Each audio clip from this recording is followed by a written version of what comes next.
ठीक है। तो मतलब वो है, वो सीखेंगे अपन धीरे धीरे तरीका। अभी देखो मोटा मोटा काम जो अपन ने, पहला काम यही था कि जो PYQ को लिख लो एक जगह, उसमें ये टॉपिक आइडेंटिफाई कर लो, ठीक है। टॉपिक आइडेंटिफाई करने के बाद में सेकंड काम ये था कि जो कोड्स है उसी अकॉर्डिंग अपने कोड्स अरेंज कर लो, ठीक है। मान लो कि जैसे वुमेन के रिलेटेड हो गया, हेल्थ से रिलेटेड हो गया, एजुकेशन रिलेटेड हो गया, साइंस रिलेटेड हो गया, ठीक है। ऐसे अपने कोड्स तैयार कर लो, ठीक है। तो वो मैंने फाइल भेज ही दी थी आपको ठीक है। तो जैसे अभी वुमेन वाले टॉपिक पे काम कर रहे हैं, तो जो शून्य इसमें दिया है वो बहुत शानदार हो, कंपाइलेशन अच्छा दिया है वो। मतलब ये है कि उन लोगों ने, मतलब ये चीज़ें तो मैं ना ऐसे भी पढ़ोगे, हिस्ट्री में पढ़ोगे, तो वो ऐसा नहीं कि वो तीसरी दुनिया से उठा के लाए, परंतु वो ये कि समराइज़ कर दिया। जैसे एजुकेशन के बारे में आप हिस्ट्री में भी पढ़ते हो, वर्धा कमेटी, ये सब सारी चीज़ें अंग्रेजों के काल में, फिर भारत के बाद में क्या हुआ, न्यू एजुकेशन पॉलिसी था, तो उन्होंने क्या किया, वहाँ से लेके यहाँ तक समराइज़ कर दिया। तो वो आपको एक सीक्वेंस ऑर्डर में मिल जाएंगे पॉइंट, तो फ़ायदा है, ऐसे में काम आता भी है ये सारी चीज़ें, ठीक है। तो वो काम अपना टॉपिक बाय टॉपिक करते रहो इधर, ठीक है। जैसे एक अभी, सवाल है, हाँ बोलो। ये जो उद्धरण वाले भेजे हैं तो कई सारे पेजेस हैं, हमें किस तरीके से ध्यान में रखना है इनको? अरे नहीं, जो भी है वो आप अपने लिख लो। जैसे मान लो कि वुमेन, महिला वाला है, तो ऐसा नहीं कि सारे याद करने हैं, ऐसा कुछ भी नहीं है। आपको जिसके साथ कंफर्ट लगेगा, इजीली आप याद कर सकते हो, वो लिख लो अपनी डायरी में बस। और मेरा मानना कि ज़्यादा ज़्यादा ऐसा नहीं कि हर कोई याद करेगा, टॉपिक्स के अकॉर्डिंग नहीं ऐसे में रैंडमली लिख लो टॉपिक भी कोई। है ना, राजभाषा, हिंदी हाँ, कला, वो सेना, इतना मत जाना, विभाजन, उन्होंने बहुत ज़्यादा भोजन, सेग्रीगेशन कर दिया है, इतना शांति। इतना मत जाना कोई जरूर। मैं तो ऐसे लिख रहा हूँ बिना वो टॉपिक। मेन बात है लिख लो, जो तुम्हें याद करने हैं, तुम्हें लिखने हैं, वो लिख लो एक जगह बस, ठीक है। तो ज़्यादा बेहतर रहेगा। तो टॉपिक वाइज डिवाइड मत करो, तो देखो याद करोगे तो ऑटोमेटिक टॉपिक वाइज तुम्हारे माइंड में छप जाएगा। जैसे मान सर लो कि कितने लिख लें कम से कम? मैं वो बता रहा हूँ, ये आपको डिसाइडेड करना है कि आपकी कैपेबिलिटी कैसी है। जैसे मैं ज़्यादा याद नहीं कर पाता हूँ तो मैं कम ही लिखूंगा, सीधी सी बात है। वो फालतू इतने बड़े वाले तो मैं देख के टिक मार देता हूँ कि ये तो नहीं याद करना अपने को। मतलब समझो, इजी इजी लेके चले जाओ उसको, इतना कंफर्ट नहीं, मतलब हार्ड मत बनाओ उस चीज़ को। जैसे कुछ चीजें पहले से याद है, जैसे कबीरदास की जी हाँ पंक्तियां थी, जैसे सत्यमेव जयते वाली लाइन है, हाँ, तो ये ऐसे तो ये सब लिख लो, परंतु ये डायरी में होनी चाहिए, ये लिख लो। मतलब वही है ना कि मतलब इजी इजी लाइनें लिख लेना, मतलब जो आपको लगे अच्छी है वो लिख लेना। मतलब हर कोई, मैं फिर बता रहा हूँ, वो लगभग उसमें 90% है ना, वो फालतू की चीज़ें देके रखी है, मैं सही बता रहा हूँ। 90% फालतू की है, पर हाँ वो 10% जो काम की चीज़ें वो निकाल लो बस। और वो खुद अपने अपने लेवल पे देखो कि आपको, जैसे अब मुझे भाई ज़्यादा याद होता नहीं है, तो मैं ज़्यादा वो फालतू डिफिकल्ट वाला लेता नहीं, पंक्ति उंक्ति वाला। तो ऐसा जो मिला मुझे। आप बनाएंगे ना सर? हाँ वो अच्छा, आप कर तुम, रहे हैं ना? हाँ तुम तो अमित, तो मेरे भरोसे बैठे रहो भाई। मैं बता रहा हूँ, नहीं नहीं, ये मैं कर रहा हूँ सर, मैंने आपसे पूछा केवल कि आप अभी कर रहे हैं या फिर कुछ दिन के बाद करेंगे, ऐसा मैं कुछ तो है। कर रहा हूँ। तो मैं अपन अभी नोट्स नहीं दूंगा, अगर मैं अभी दूंगा तो तुम लोग गए काम से। फिर मैं दूंगा ही नहीं अभी, प्रीलिम से पहले मेंस वाले कोई भी नोट्स नहीं दूंगा अब तुम लोग। वो जो मैं बनाऊंगा वो नहीं दूंगा मैं, मेंस वाले नोट वो प्रीलिम्स के बाद ही मिलेगा, ये याद रख लेना।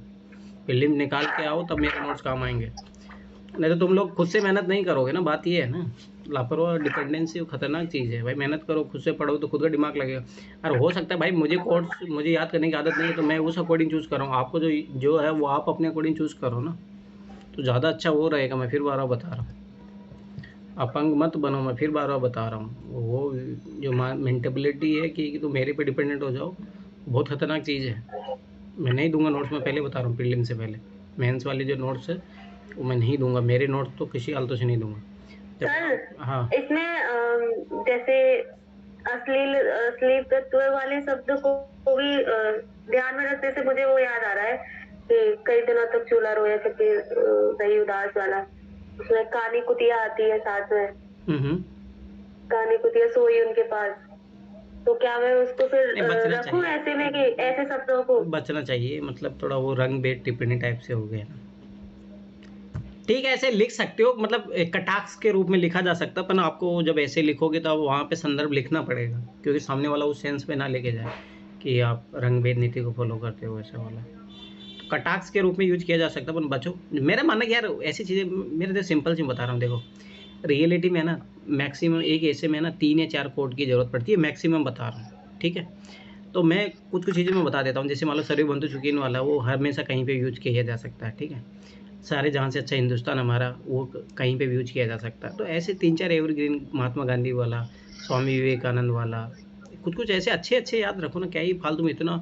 मैं फिर बता रहा हूँ, प्रखंड विद्वान बनने की मत वो सोचो। ऑप्शनल का याद है, ऑप्शनल। याद है तो ऑप्शनल में यूज करो, पर बचना चाहिए। अगर डायरेक्ट मेरे जैसे तुम बता रहे हो वैसा कोई टॉपिक मिलेगा भी नहीं ऐसे में, हाँ, क्योंकि अगर वो ज़्यादा स्पेसिफिक हो जाता है ना गरीबी लेकिन। से और उससे आएगा ना तो लिखा जा सकता है। हाँ तो ठीक है, अपन तो शोषण पे आए तो लिखा जा सकता हाँ है, वैसे कोई लिखा दिक्कत जा नहीं है। सकता है, ऐसे को लिख सकते हो। मैं फिर बता, अपन कटाक्ष आप जब वो लाइन लिख रहे होंगे ना, तब वहीं पे लिखना पड़ेगा आपको कि मैं इस संदर्भ में इस चीज़ को लेके जा रहा हूँ। आपको थोड़ा एक्सप्लेनेशन देना पड़ेगा उसके बारे में, ज़्यादा अच्छा तो वो है। आप ऐसे लिख के भाग नहीं सकते, ये चीज़ याद रख लेना, ठीक है। तो ये मोटा मोटा वो जो कोर्स दिया है उस पर काम करो, ठीक है।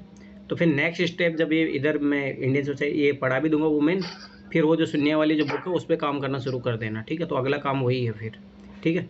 फिर उसके बाद में काम करना टॉपर्स की कॉपी पे, ठीक है। नहीं, उसके बाद में एक काम रहेगा, जितने 2013 से लेकर 2023 से जो पेपर आया तो उसका मैं कुछ का मैं ब्रेन स्टॉर्मिंग करवा दूंगा। सर कौन सी बुक है वो मैं कल वाला वीडियो नहीं देखा क्या तुमने? उसमें सुनने वाली बुक में जो मैं PDF भेजा हूँ उसमें है, PDF वाला जो ग्रुप बनाया हो ना नया, उसमें है वो सुनने वाला बुक, ठीक है। पिन भी की हुई है। हाँ वो मैंने पिन कर दिया था उसको, हाँ ठीक है। और वो IR के जो नोट्स भेजा हूँ वो नए नोट्स है, उसी को पढ़ना IR के लिए, और कुछ ही मत पढ़ना, वो मोर देन इनफ पर उसी से क्वेश्चन बन जाएंगे, ठीक है। और फिर आखिर में ऐड ऑन करने वाले मेरे नोट्स होंगे तो वो PT के बाद दे दूँगा, ठीक है। पर वही अभी जब मैं अलग मुझे बताओ, देखो मैंने क्या क्या भेज दिया है उसमें।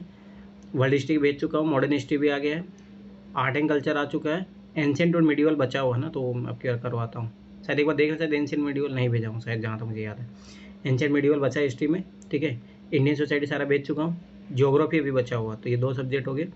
पॉलिटी सारा भेज चुका हूँ, गवर्नेंस भेज चुका हूँ, ठीक है। सोशल जस्टिस भेज चुका हूँ, IR हो गया, तो GS2 कंप्लीट हो चुका है। GS3 में इकोनॉमी भेज चुका हूँ, ठीक है। साइंस वाला पार्ट बचा है, इंटरनल सिक्योरिटी में भेज दिया हूँ, उसमें डिजास्टर मैनेजमेंट भी भेजा हूँ, इन्वायरमेंट इकोलॉजी वाला भेज दिया हूँ, तो वो काम हो गया। रिथिक्स वाला तो ये 3-4 पार्ट बचे हैं, तो उसको मैं वो भेज दूंगा। मतलब एंशिएंट और मिडिवल बचा है, ठीक है। और तुम्हारा बच्चा है इधर ज्योग्राफी और साइंस एंड टेक्नोलॉजी, इसके नोट्स बचे। तो मैं चाह रहा हूँ कि नया नोट्स मिले तो ज़्यादा बेहतर है। ऐसा एक कोने मैं ऐसा करूँगा, एक आध टीचर का मैं उपलब्ध करवा दूंगा, तो उसके बाद में जो नया रहेगा वो भी मैं उपलब्ध करवा दूंगा, ठीक है। वही पढ़ो, ठीक है। जो मान लो कि स्टैंडर्ड बुक पढ़ने से भागते हैं, पर एटलीस्ट उनको तो पढ़ ही लेना। अरे NCERT पढ़ना, मैं फिर बता रहा हूँ NCERT ज़रूरी है PT निकालने के लिए, तो उतना कर लेना, वो मोर देन इनफ पर, ठीक है। फिर आखिरी में जब अपन वो PT वाला प्रोग्राम शुरू करेगा तो मैं थोड़ा उसमें करवा दूंगा। परंतु मैं फिर बता रहा हूँ कि पहले ये नोट्स पढ़ के रखना, तभी काम आएगा वो PT वाले। ऐसा नहीं तुम्हें हिस्ट्री के बारे में कुछ आइडिया नहीं है, या मान लो पॉलिटी के बारे में कुछ आइडिया ही नहीं है, तो ऐसा मत आ जाना। एटलीस्ट ये जो नोट्स भेजा हूँ ये पढ़ लेना, ठीक है। तो ये चीज़ याद रखना, तभी उस प्रोग्राम को फ़ायदा होगा, ठीक है। चलो शुरू करते थे, ऐसे में फिर बता रहा हूँ, ऐसे काम करते रहना। सर, हाँ इंडियन सोसाइटी की जो आपने 53 क्लासेस ली हैं उसी की PDF ना सर? हाँ वही पढ़ना, और कुछ नहीं। वो तो उतना तो पचा लो उसको अच्छे तरीके से, मोल्ड बार बार रिवीजन करोगे तो चीज़ें मल्टीपल आता है, थॉट आता है। हाँ बोलो, क्या ना बोल रहे थे। आपने ये जो थीम भेजी है, थीम बना के भेजी है योजना मैगजीन की, ये तो 2019 से लेकर मैं बनाई 2014 है। से बना रहा हूँ, रिद्धि को बोला हूँ, रिद्धि बना के भेजी है। मैं उसका रीज़न बता रहा हूँ तो तुम्हें क्या क्यों। फिर हमें पढ़नी पड़ेगी सुनो 2014 से? मैं उसमें वो अभी मैं बता दूंगा कौन सी पढ़नी है। तो मैं रिद्धि को बोला हूँ 2014 से बना के मेरे को भेजेगी वो, 2014 से लेकर 2023 तक, ठीक है। उसमें क्या है ना, कुछ टॉपिक रिपीट होते हैं, वो है आपको अगर आपने थोड़ा बहुत अगर देखा हो तो रिपीट हो रहे थे उसमें टॉपिक, है ना, टॉपिक रिपीट होते हैं। तो मैं क्या करूँगा ना, जैसे मान लो GS में जो सिलेबस है अपना, सिलेबस वाइज मैं बता दूंगा कि ये पढ़ना ही है मस्ट, तो वो मैगजीन आपको पढ़नी ही पड़ेगी। मैं फिर बता रहा हूँ, कुछ मैगजीन है जो बहुत अच्छी आती है योजना में, मैं फिर बता रहा हूँ बहुत अच्छा कंटेंट होता है। अगर अच्छी रैंक लानी है ना, मतलब देखो सिलेक्शन एक अलग बात होगी, 500-600 रैंक लानी है।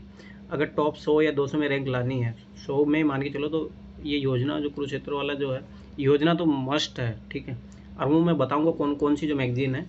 जैसे आपकी बार जो अक्टूबर की आई हुई है, ये बहुत इंपॉर्टेंट है। टॉपिक नंबर 10 इकोनॉमी का GS3 का उठा के देख लो, सारा चीज़ें तुम्हारी कंप्लीट करवा देगी। तो ऐसे मैं बता दूंगा भाई ये सिलेबस के इस टॉपिक को कंप्लीट कर रही है, तो ये मैगजीन उठा के पढ़ लेना। और ये बहुत इंपॉर्टेंट है, मैं फिर बता रहा हूँ। इसके अलावा उस टॉपिक के लिए अलग से कुछ पढ़ने की जरूरत नहीं पड़ेगी आपको। तो वो मैं एक बार ये रिद्धि से करवा रहा हूँ 2014 से लेके, तो वो सारी थीम में से मैं एक बार उसका PDF निकलवा के फिर उसमें मैं लिख के मैं फिर एक बार उसको अपलोड करवा दूंगा।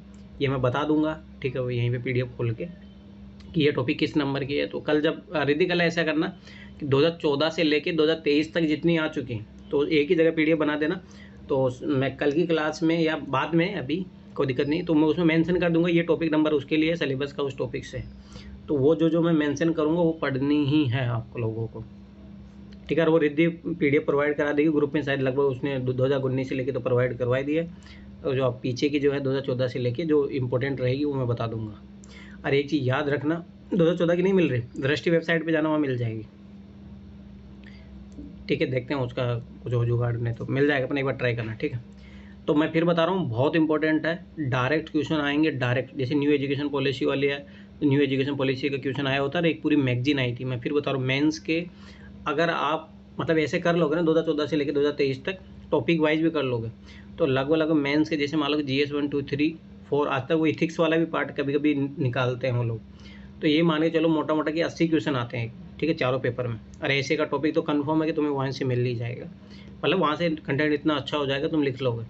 तो 80 क्वेश्चनों में से मैं इतना गारंटी बता रहा हूँ कि कम से कम भी तुम लोगों के है ना 20-25 क्वेश्चन, ये योजना वाली जो थीम है इसी को पढ़ लोगे ना, 20-25 क्वेश्चन तो कहीं नहीं जाएंगे तुम लोगों के।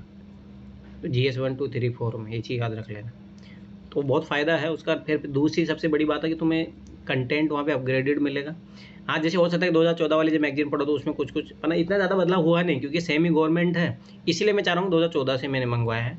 जब से गवर्नमेंट आई है ना तब से, क्योंकि पूरा एक BJP की आइडियोलॉजी समझ में आएगा कि ये कहाँ कहाँ काम कर रहे हैं, तो वो एक पूरा मोटा मोटा मिलेगा।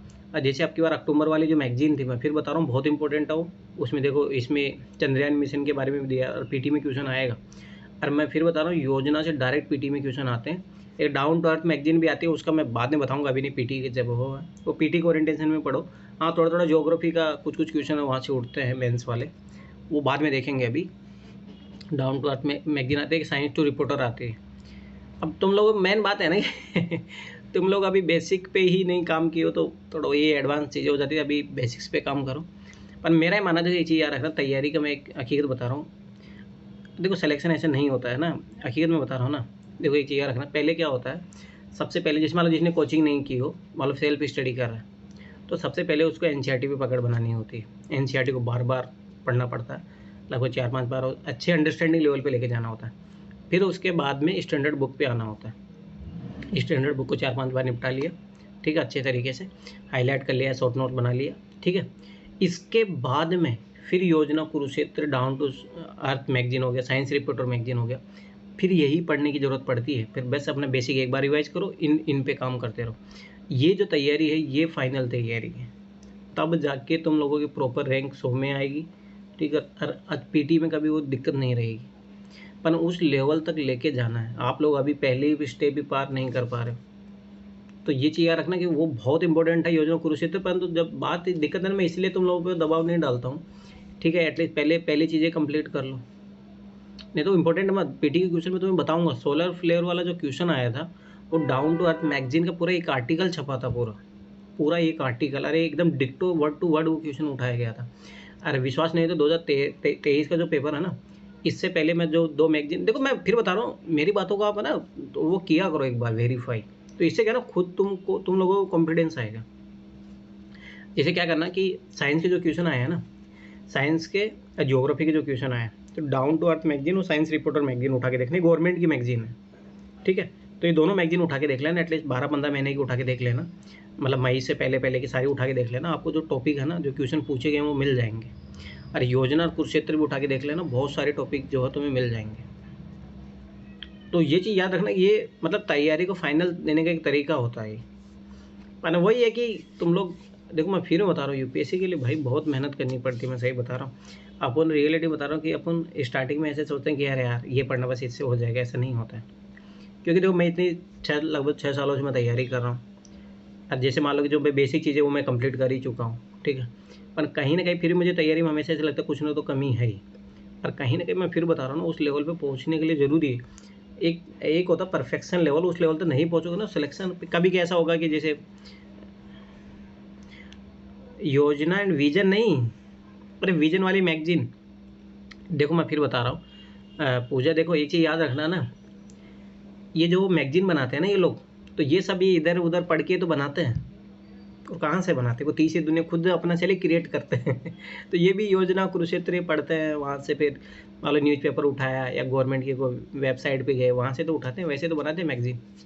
देखो आजकल क्या है ना, मैं फिर बता रहा हूँ एक चीज़ याद है, देखो लगभग मैं इस तैयारी में IAS बनने का तो मेरा बचपन से सपना था। मैं तो आज तुम लोग है ना एक पैटर्न बताता हूँ कि लोग गलतियाँ कहाँ कर रहे हैं। कोचिंग वाले है ना, जब से इस मार्केट में कोचिंग आ गया है ना, तब से UPSC की तैयारी को हिंदी मीडियम के लिए तो बर्बाद ही कर दी है। सबसे बड़ी चीज़ मैं बता रहा हूँ, मुझे याद अच्छे तरीके से, मैं लगभग जब मैं तीसरी चौथी क्लास में पढ़ता तभी से मेरा IAS बनने का सपना था। मतलब बचपन से था। फिर मेरा भाई, बड़ा वाला भाई था, वो मतलब ये अरिहंत वाली बुक ला के रखता था, ऐसा था। अरे पहले प्रतियोगिता दर्पण आती थी, तो उसमें मैं जो जितने भी टॉपर थे ना, वो सबको पढ़ता था मैं उनके बारे में। तो मुझे मतलब बचपन से इंटरेस्ट था इन चीज़ों में। तो उस टाइम के जो टॉपर्स होते थे ना, यहाँ तक भी जो मेरे सर थे, जो मनीष सर IITS जो बने 2015 वाले बैच, 14 वाले बैच, 15 वाले बैच में बने थे, हाँ 3 वाले बैच में। तो उस टाइम तक वो लोग क्या करते थे, ये विजन की मैगजीन तो ये अभी आने लगी है ना, 13-14 शायद 15 के बाद में, या 14-15 उस टाइम शुरू हुई है। उससे पहले तो कोई मैगजीन आती नहीं थी। एक आती थी कुरुक्षेत्र मैगजीन आती थी, वो लोग पढ़ते थे। पर मोस्टली इनका ये था कि खुद से जाके मेहनत करो, ज़्यादा अच्छा है। योजना पढ़ना खुद से पढ़ते थे वो लोग। सर खुद बता रहे थे, जैसे मान लो कि वो क्या करते थे ना, ऐसे नहीं पढ़ते थे भाई एक महीने का, नहीं। जैसे मान लो कि अभी तक जितना भी अक्टूबर तक आ गया, ये मान लो कि जब दिसंबर है 12 महीने का आ गई मैगजीन, तो 12 महीने का उठाया, पूरा एक साथ पढ़ डाला। उसमें थीम वाइज अपना टॉपिक वाइज एडिट किए, फटाफट से उसको पढ़ डाला। मैं फिर बता रहा हूँ, तैयारी वही है। आजकल आप क्या लोग देखो मतलब सबसे बड़ी चीज़ तो ये होगी ना, हीरा सिग्नल से शुभम कुमार तक, मतलब चीज़ें बदल रही है ना। क्या कि तुम लोग है ना कोचिंगों पे, मतलब जैसे होता है ना, कोचिंग मटेरियल बहुत ज़्यादा डिपेंडेंट हो गए, खुद से कुछ मेहनत नहीं करना चाहते ओरिजिनल चीज़। और UPSC मैं फिर बता रहा हूँ, बार बार यही चाहती है कि तुम भाई अपनी जो NCERT पढ़ो, बार बार स्टैंडर्ड बुक पढ़ो, उसी की तरफ वो चाहती है कि आप उधर ही जाओ और अपनी खुद से चीज़ें मेहनत करना सीखो। गवर्नमेंट की वेबसाइट पर जाके चेक करो। इसीलिए ना वो खुद मार्केट में जितना भी कंटेंट आते हैं, कोचिंग वाले निकालते हैं, उनका एनालाइज करते हैं, ताकि वो ऐसा कोई पेपर ना बन जाए कि जो किसी कोचिंग की मैगजीन से। क्योंकि 2016 में ऐसा हुआ था, विजन की मैगजीन से 50 क्वेश्चन आ गए थे, क्योंकि उस टाइम 60 क्वेश्चन करंट अफेयर के आए थे, और सारे के सारे क्वेश्चन आ गए थे। तो इस कारण जब UPSC पे एक दबाव पड़ा, इसलिए देखना था आजकल तुम्हें चाहे विजन का पढ़ लो, तब भी नहीं मिलेंगे करंट अफेयर के क्वेश्चन। कोई एक आध दो क्वेश्चन गलती से मिल जाए, वो एक अलग मामला है। पर फिर मैं बता रहा हूँ, अपन योजना, कुरुक्षेत्र, ये मैगजीनें पढ़ोगे तो इसमें धोखा नहीं खाओगे आप। मतलब देखो, फिर मैं 12 बता रहा हूँ कि पढ़ो। देखो सबसे पहला काम तो मैं फिर बार बता रहा हूँ, सबसे पहले NCERT अपनी है वो कंप्लीट करो, फिर स्टैंडर्ड बुक जो है वो कंप्लीट करो। अगर आप कोचिंग कर रहे हो तो कोचिंग के नोट्स जो आपने हैंड रिटन बनाए हैं उनको पहले अच्छे करो। अब जैसे मैंने इंडियन सोसाइटी पढ़ा दिया, तो मैं बोलूँगा इंडियन सोसाइटी बस उसी नोट्सों को पढ़ो, वही मोर देन इनफ है। अब 10 नए नोट्स हो चक्रों मत पढ़ो, पहले उसको तो पचा लो, उसको उस लेवल तक लेके आओ, यहाँ तक माइंड में कि हाँ संप्रदायवाद क्या होता है, ठीक है, अर्बनाइजेशन की प्रॉब्लम्स क्या है, वो तुम्हें पता होनी चाहिए। उसके बाद में फिर UPSC क्वेश्चन देखो बन रहे हैं, तो फिर टेंशन खत्म। अपने जब UPSC क्वेश्चन सोल्व हो रहे तो क्या ही मतलब है, ठीक है। तो ये चीज़ है, मैं फिर बता रहा हूँ, देखो मेहनत करना पड़ेगा। मैं इतना गारंटी बता रहा हूँ, तुम लोग मेरे साथ रहोगे ना। अब फिर मैं बता रहा हूँ पहली बात है कि चीज़ों को करना पड़ेगा। जैसे मैं विजन वाले, मुझे बताओ कितने लोगों ने टेस्ट दिया और उसको एनालाइज किए हैं, बताओ।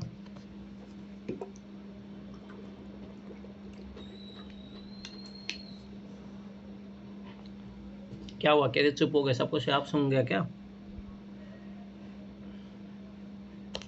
अरे आवाज आ रही है कि मेरी, बोलो श्री।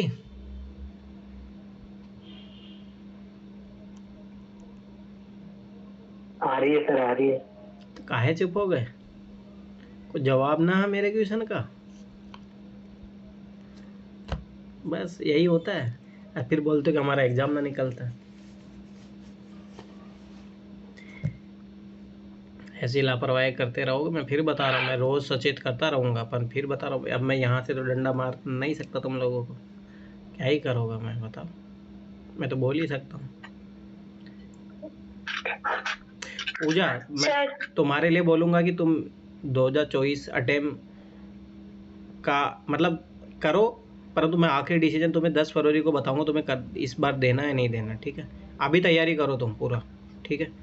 और मैं फिर बता रहा हूँ, ये चीज़ें एक तो परिस्थितियों से ना लड़ना सीखो। तुम लोग ना हथियार घेर देते हो, ऐसे IAS बनोगे फिर। मैं फिर बता रहा हूँ पूजा, देखो तुम्हारे अंदर एबिलिटी है, तो मेहनत भी करती हो, तो भाई लड़ना सीखो। ऐसा नहीं होता कि हाँ मैं अब इस बार अटेम्प्ट नहीं दूंगी तो मेरे घर वाले शादी कर देंगे, ये फलाना ठिकाना। लड़ना सीखो यार, क्या बात करती हो तुम लोग। समझ में आया ना, मतलब मैं क्या कहना चाह रहा हूँ कि अगर आईएएस बनना है तो ठानना पड़ेगा तो उस चीज़ को करना पड़ेगा, उसके लिए घर वालों से लड़ना पड़े, कुछ भी करना पड़े। बनना तो ये याद रख लेना, अगर नहीं बनना तो फिर हाथ छोड़ के भागोगे तो फिर आज ही छोड़ के भाग दो। ये याद रखना, अगर आईएएस बनने आए हो तो बनना है, भागना नहीं है मैदान में, ये चीज़ याद रखना। योद्धा कभी नहीं कहलाता जो बीच रण के बीच में छोड़ के भाग जाते हैं। आखिर दम तक, मरते दम तक जो लड़ता रहता है वही योद्धा कहलाता है, ये चीज़ याद रखना। समझ में आया मैं क्या सर समझाना मेरी चाह रहा एक डाउट है कि हूँ? जैसे मैंने ये इंडियन सोसाइटी, तो सर जैसे वैश्वीकरण पढ़ा रहे हैं तो सेम चीज ऑप्शनल में भी वही नोट्स वही सब कुछ देखे तो मिला है, सेम सेम है, तो हाँ सेम ही है। क्या करे फिर, इंडियन सोसाइटी में बना ले या छोड़ दे? नहीं बना लो, लिखोगे तो याद रहेगी ना चीज़ें। जब देख रही हो तो क्लास में, फिर बताऊँ, क्लास देख रही हो तो नोट्स बनाओ, कोई बात नहीं। मैंने भी तो देखो 2-2 3 बार बनाए नोट्स, मेरे जाके देख लें, रिपीट लिखने से याद होती है चीज़ें। क्लास का फ़ायदा यूटिलाइजेशन तभी है, और ऑनलाइन में तो खास तौर से जब नोट्स नहीं बनाए तो कोई मतलब ही नहीं है क्लास का। ठीक है। सर जैसे हम पढ़ रहे हैं ना, तो का आंसर क्या किया है ना, तो पहले हिस्ट्री से नोट्स, जैसे एनसीईआरटी हिस्ट्री से टेस्ट लेना शुरू किया, तो हम इस वीक हिस्ट्री पढ़ रहे हैं, तो सोचे विजन का भी हिस्ट्री का ही टेस्ट देके एनालिसिस करेंगे। जैसे जैसे मेरा शेड्यूल है तो इस तरह से, मतलब कहीं से हम टेस्ट देके एनालिसिस कर सकते हैं। हाँ कर लो, कोई दिक्कत नहीं, कर सकते हो। ठीक है। मतलब इस ऐसे में तो फिर नहीं ना हो पाएगा, इधर भी पढ़ेंगे, नहीं तो एक एक सब्जेक्ट एक वीक में लेके चलेंगे तो ही हो पाएगा ना। मैं बता रहा हूँ, आप अपने अकॉर्डिंग लेके चलो, ठीक है। उन कोचिंग वालों के अकॉर्डिंग मत चलो, आप अपने अकॉर्डिंग चलो, जो आप पढ़ रहे हो उसके अकॉर्डिंग लेके जाओ, कोई दिक्कत नहीं, घबराओ मत, हो जाइए। ठीक है, चलो ठीक है, तो बहुत स्टार्ट करते ज्यादा हैं अपन। पढ़ना, नोट्स तो समझ नहीं आ रहा आप जो भेजे, इतना सारा ऐसे है मेरे पास जो वही पढ़ते हैं अभी। वही पढ़ो। अरे वो प्रिंटेड मटेरियल मत पढ़ा उन लोगों का, अभी जो क्लास खुद से नोट बना रही है उसी को पढ़ो, बार बार उसी को नहीं पढ़ना है। सर, वो प्रिंटेड एक भी नहीं पढ़ते, हाँ वो तो वो मत सारे पढ़ना, मैंने बनाई है तो उसी को पढ़ रहा है। हाँ उसी को पढ़ना है। हिस्ट्री का सिर्फ है प्रिंटेड, उसके बाद इधर पॉलिटी का तो लक्ष्मीकांति है, और है कहाँ प्रिंटेड किसी का। अरे क्लास नोट्स, ज्यादातर क्लास जो बनाए वो पढ़ो। सिर्फ क्लास ही नोट्स तो बनवाए हैं ज्यादातर सर, दो ही में, हिस्ट्री में नहीं बनाए, हिस्ट्री में है प्रिंटेड नोट्स, तो उसके लिए बुक ही पढ़ लेते हैं, बुक ही ज्यादा समझ में आता है। तो राजेश मिश्रा तो लिखाए थे ना, राजेश मिश्रा ने लिखा है। हाँ वो पॉलिटी का है, तो पॉलिटी में उसमें तो बहुत शॉर्ट लिखा है ना। पहले क्लास नोट्स पढ़ो, ठीक है, उसके बाद उससे थोड़े मेंस लिख सकते हैं, उससे पीटी निकलेगा, मेंस थोड़े निकलेगा। मैं सिर्फ टॉपिक लिखा दिए दिमाग में रहने के लिए, उसमें 10 बार पढ़ेंगे बस, रिवीजन के लिए नहीं होगा, पूरा शॉर्ट रहेगा। एक चीज़ याद रखना, मेंस आंसर राइटिंग आती है बार बार नोट्स को पढ़ने से, कोई भी चीज़ को बार बार पढ़ोगे तब वो कनेक्टिविटी चीज़ें जुड़ती है, तब जाके आंसर राइटिंग आएगी। ऐसे कोई नहीं होता कोई सब्जेक्ट, ठीक है। यूपीएससी पीसीएस नहीं है, डायरेक्ट क्वेश्चन पूछ लेता है, यूपीएससी है वो अप्लाइड फॉर्म में क्वेश्चन पूछता है। चलो ठीक है, क्लास शुरू करते हैं फिर अपन, है ना।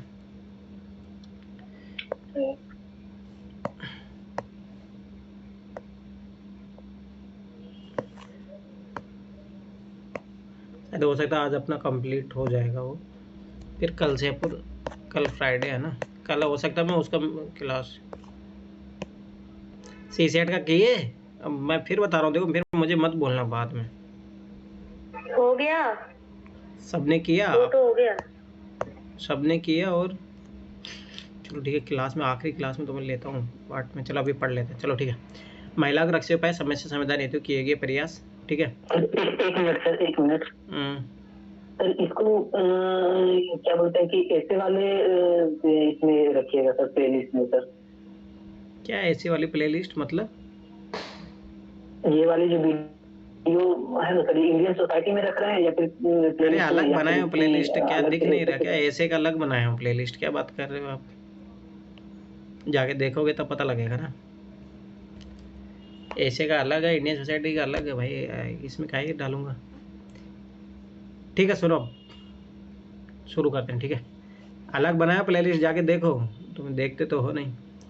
महिलाओं के रक्षा उपाय समस्या समाधान हेतु किए गए प्रयास। ठीक है, तो पहली बात तो सुधार आंदोलन है, महिला आंदोलन के रूप में किए गए प्रयास, तो अपन वो देख चुके हैं सारे ऊपर। ठीक है, संवैधानिक और कानूनी प्रयास अपन देखेंगे अभी, और प्रमुख आयोग और कमेटियाँ जो बनी हैं, और नीतिगत पॉलिसी बना के क्या प्रयास किया गया और योजनागत क्या प्रयास हुआ है। ठीक है, तो पहले तो संवैधानिक के कानूनी प्रयास किया गया, आर्टिकल 14, 15, 16। ठीक है, तो ये पता होना चाहिए इसमें कैसे महिलाओं की बात की गई है। तो समानता का अधिकार दिया गया है। ठीक है, तो ये चीज़ याद रखना, यहाँ पे रिजर्वेशन दिया गया वुमेन्स को। तो ये है जो कानूनी रूप से प्रयास किया गया। फिर अनुच्छेद 23, इसमें महिलाओं के दुर्व्यापार जो ह्यूमन ट्रैफिकिंग होती है, मोस्टली ह्यूमन ट्रैफिकिंग किसकी होती है? महिलाओं की होती है। तो जो पूरा आर्टिकल ये महिलाओं के लिए स्पेसिफाइड है। ठीक है, तो ये चीज़ याद रखना। अगला आर्टिकल 39 है, महिला कामगारों के दुरुपयोग पर रोक। ठीक है, अगला आर्टिकल 39D, समान वेतन, ये बहुत इंपॉर्टेंट है, याद रखना। आर्टिकल 42, प्रसूति सहायता, इसी के तहत जो एक्ट बना है अभी, जो मेंटर्निटी लीव वाला, वो इसी के तहत बना है। ठीक है, आर्टिकल 44, समान नागरिक संहिता, तो ये जैसे मुस्लिम महिला है उनके लिए, इसीलिए मेरा कहीं ना कहीं ना मानना है कि कॉमन सिविल कोड आना चाहिए, खासतौर से महिलाओं के लिए लाभदायक होगा, ये चीज़ याद रखना, ये फ़ायदा होगा महिलाओं के लिए, तो आना चाहिए, ये चीज़ सीधी सी बात है। परंतु हाँ, कुछ कंसर्न होने चाहिए, उनको भी थोड़ा कंसीडर किया जाना चाहिए, ऐसा नहीं है कि ऐसे आ जाए। ठीक है, आर्टिकल जो अपना फंडामेंटल ड्यूटी है वहाँ पे भी दिया है, महिलाओं के सम्मान के विरुद्ध आचरण का परित्याग करना चाहिए। ठीक है, आर्टिकल 243 में पंचायती राज और नगर निगमों में आरक्षण का प्रावधान किया गया, 33% आरक्षण। ठीक है, तो ये जो सारी चीज़ें हैं जो संवैधानिक प्रयास किए गए। अब है कि संवैधानिक और कानूनी प्रयास, कानूनी देखो कौन सा बना है, विवाह संबंधी कानून बना 1954 में, हिंदू मैरिज एक्ट आया था, याद रखना। ठीक है, उसमें हिंदुओं में तो अलाउड कर दी थी, एक से ज़्यादा शादी नहीं कर सकते आप। ठीक है, तो इसमें अमेंडमेंट हुआ था 1955 में। ठीक है, अनैतिक व्यापार का निवारण अधिनियम 1956, ये याद रखना इंपॉर्टेंट है।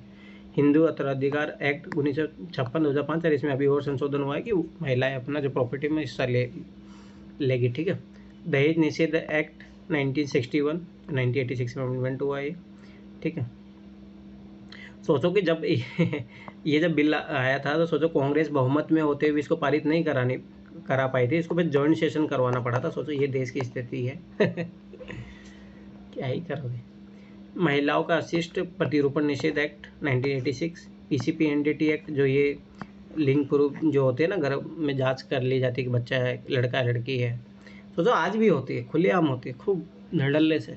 क्या ही करोगे। घरेलू हिंसा से संरक्षण एक्ट 2005।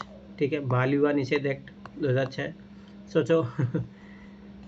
आज भी धूम धड़ाके से होती है बाल विवाह। कार्यस्थल पर महिलाओं को यौन उत्पीड़न निषेध एक्ट 2013, मातृत्व लाभ संशोधन, यूपीएससी ने पीटी में इसको 2 या 3 बार पूछ चुका, मैं फिर बता रहा हूँ, आगे फिर और पूछेगा, तो ये याद रखना, आपकी बार भी पूछा था। ठीक है, तो ये तो क्वेश्चन है वो छोड़ो। ठीक, अब आ इधर आओ, संवैधानिक और कानूनी प्रयास समीक्षा सुझाव। तो स्वाभाविक सी बात है, सफलता के बिंदु क्या रहे हैं और असफलता के बिंदु क्या रहे हैं। ठीक है, और कौन से ऐसे कारण हैं जिनसे सफल नहीं हो पाए हैं। तो सही बात है कि संविधान और कानून में अस्पष्टता है, मतलब ये बहुत चीज़ें हैं ना। पहली बात तो है ना, देखो ना, यूपीएससी की आप तैयारी कर रहे हो, तब जाके आप कॉन्स्टिट्यूशन, फिर भी अपन एक ऊपरी तौर पे कॉन्स्टिट्यूशन को पढ़ते हैं, इतना ज़्यादा कहाँ डीप में जाके पढ़ते हैं जो लॉ वाले लोग पढ़ते हैं। ठीक है, तो सोचो यूपीएससी तैयारी कर रहे हो, तो यूपीएससी कितने परसेंटेज लोग तैयारी करते हैं? मैक्सिमम कितने, मैक्सिमम ज़्यादा से ज़्यादा 15 लाख लोग होते होंगे, सोच लो, मैक्सिमम इतने ही होते हैं। जिनमें से रिलेटिव तैयारी करने वाले तो 1 लाख ही होते हैं। ध्यान से समझना इस बात को, मैं क्या समझाना चाह रहा हूँ। सोचो कि आज इंडिया की जनसंख्या 130 करोड़ की समथिंग हो चुकी है, उसमें से ओनली 15 लाख लोग हैं जो यूपीएससी की तैयारी कर रहे हैं, जो थोड़ा बहुत जानते हैं कानून के बारे में, भाई महिलाओं के लिए कानून बनेंगे है। सोचो कि 99% पॉपुलेशन तो जिनको कुछ आइडिया भी नहीं है। यही सबसे बड़ा कारण है इंडिया में कि अवेयरनेस ही नहीं है कानूनों के प्रति कि महिलाओं के ये कानून बने हैं। गांव में जाके पूछो किसी महिला से कि तुम्हारा ये अधिकार बना है, तुम्हारे लिए ये कानून बना, उनको पता ही नहीं है। दूसरी बात, जब कानून में जो संविधान है या कानून में अस्पष्टता इतनी होती है कि उसको जब आप मान लो कि अपने अधिकारों के लिए लड़ने जाओगे तो उसमें इतने दाव पेच होते हैं कि जो मान लो वकील लोग होते हैं वो फांस देते हैं। मतलब कहने वाला क्लियर नहीं है चीज़ें कि हाँ भाई ये अगर ये हो गया तुम्हारे साथ तो ये जा सकते हो, ये कर सकते हैं, तो बहुत सारी चीज़ें। तो फिर समझ में वकीलों की तुम्हें हेल्प लेनी पड़ेगी, क्योंकि अब वकील ही है जो कानूनी भाषा को समझ सकते हैं, तो फिर वो हर कोई तो हायर नहीं कर सकता ना, तो फिर वहाँ दिक्कत आती। तो फिर क्या होगा, जटिल न्याय व्यवस्था हो जाती है, लेट लतीफ़ी न्याय व्यवस्था और महंगी न्याय व्यवस्था हो जाती है। तो इसके कारण और जो वकील होते हैं ना सर, जो कोर्ट में वकील होते हैं ना सर, वो सारे वकील सारे केस हैंडल नहीं करते। उनका बटा हुआ रहता है कि महिलाओं के प्रति ये है, महिलाओं के रिलेटेड ये काम करेंगे, अपराधियों के रिलेटेड ये काम करेंगे। अरे सब बहुत अपनी कम ऐसे दुकान वकील होते सब हैं। अपनी दुकान खोल के रखते हैं ना।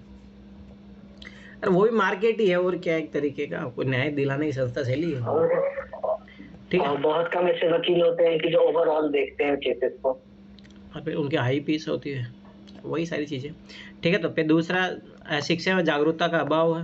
मैं वही बता रहा था कि यूपीएससी तैयारी करने के बाद में लोगों को नहीं पता होता है, वो तो छोड़ो बात, तो सामान्य लोगों को कहाँ पता अवेयरनेस होगी, ठीक है।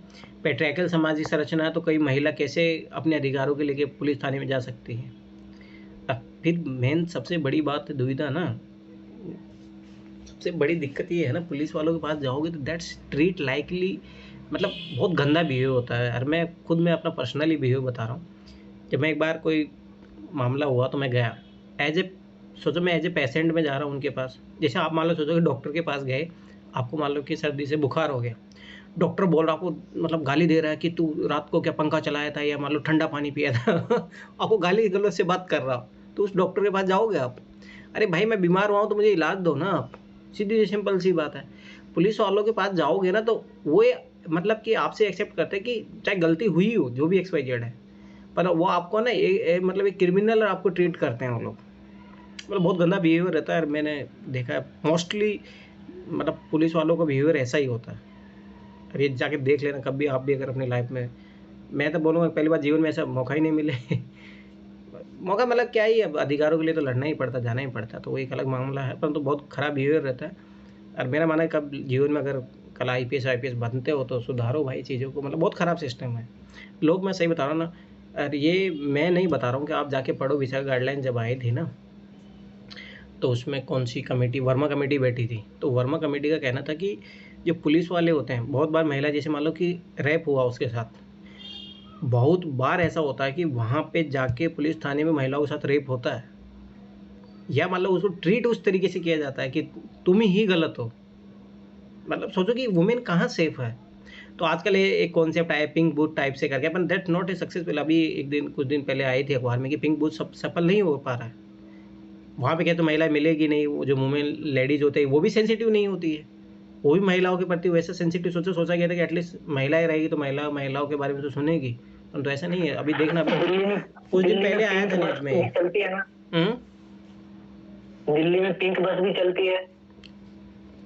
हाँ मतलब फिर बता रहा हूँ वो चीज़ें सही, आखिर में मेंटेलिटी की बात है ना, मेंटेलिटी खराब है, वो पुलिस की मानसिकता में ये चीज़ें है। मैं हकीकत बता रहा हूँ ये चीज़, दैट्स नॉट गुड, ठीक है। तो वही पेट्रियार्कल सोसाइटी और सारी चीज़ें जो है वहाँ पे पाई जाती है। गरीबी हो गया, ठीक है, तो सब अच्छी बात है कि कोई गरीब व्यक्ति है तो उसको दो व्यक्ति आजीविका चाहिए या फिर उसको न्याय चाहिए। और ये चीज़ याद रखना कभी भी, मतलब देखो इसीलिए मैं बता रहा हूँ ना, गरीबी सबसे खतरनाक चीज़ है। अगर गरीब है ना तो तुम कुछ भी नहीं कर पाओगे जीवन में। सोचो न्याय जो सुप्रीम कोर्ट गए वहाँ पे कोई गरीब व्यक्ति जा पाता है? कभी नहीं जा पाएगा भाई। उसको दो वक्त की रोटी का पता नहीं, कल मुझे यार कहाँ से खाना मिलेगा, या फिर वो सुप्रीम कोर्ट अपने फंडामेंटल राइट के लिए जाएगा। फंडामेंटल राइट का ये सब लोग कौन इसका आनंद उठाते हैं? सब पैसे वाले लोग उठाते हैं, ठीक है। आजकल गवर्नमेंट, पहले तो ऐसा था कि पहले ऐसा था न्यायवादी सिस्टम ऐसा था कि जिसके साथ अन्याय हुआ वही जाए, परंतु अब तो ऐसे रेफरेंस में भी ले सकता है। फिर रिट वाला जो मामला आया कि सुमोटो तहत भी ले सकता है सुप्रीम कोर्ट, अपने पास केस बुला के सुनवाई कर सकता है। पर तो फिर भी कहाँ आखिर में, मतलब कहाँ है जस्टिस, है ही नहीं। इसलिए तो बोलता ना कि दिखाई तो देता है कि इंडिया में हो रहा है सब कुछ बढ़िया चल रहा, पर अगर आप आंतरिक तौर पे, ये जो रसूखदार टाइप के लोग होते हैं सर ना, उनकी तो थाने या कहीं तो हर जगह उनकी सुनी जाती है। हाँ। एक बार मेरा मोबाइल चोरी हो गया और वो मालूम भी चल गया कि वो दरभंगा के किसी पोस्ट मास्टर के हाथ में है, और उसने बोला भी कि हाँ सर ये मोबाइल मेरे पास है, आप आकर ले जा सकते हैं। लेकिन अब यहाँ से उतना दूर जाने में ही सर 10-15 हजार रुपए खर्च हो जाते, तो फिर क्या ही वैल्यू रह जाता।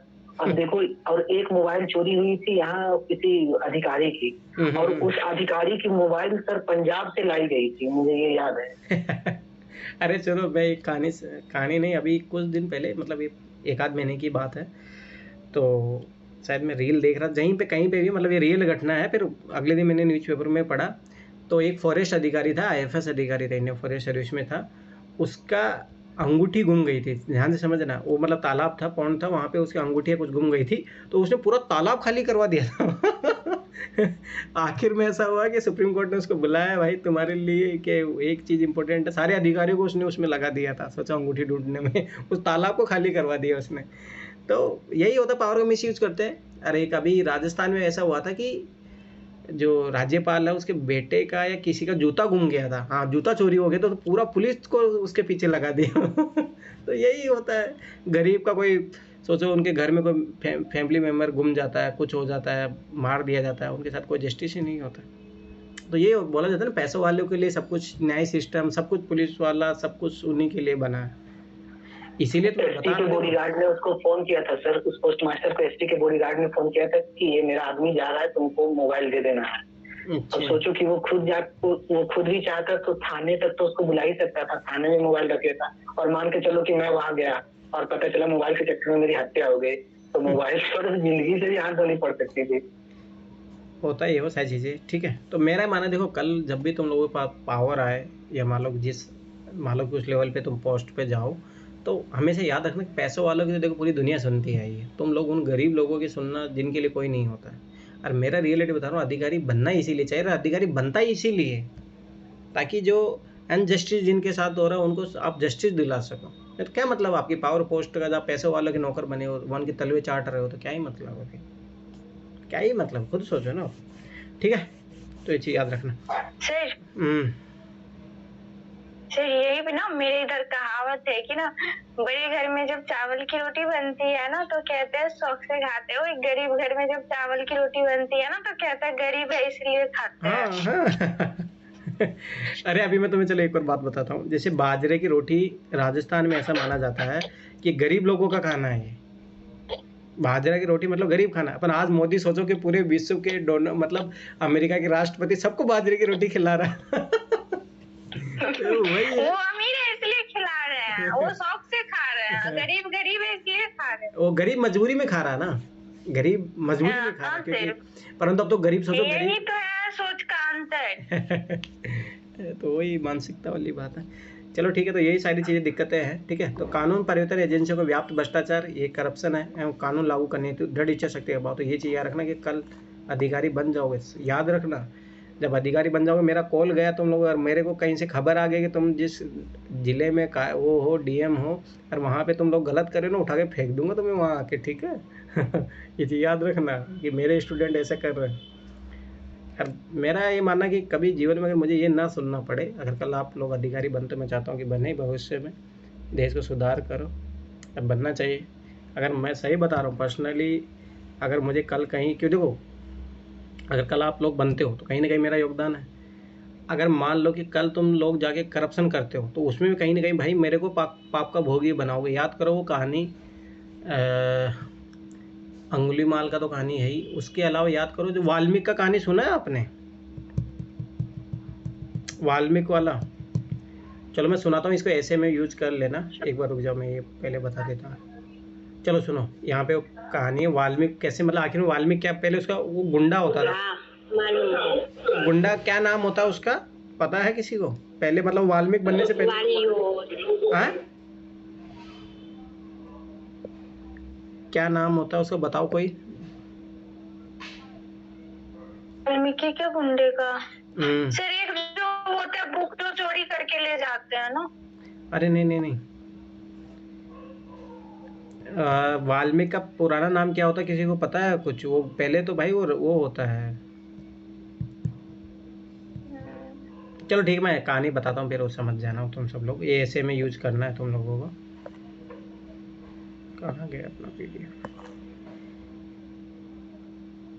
ठीक है सुनो, कहानी ये थी, जो वाल्मीकि था उस टाइम है ना, तो पहले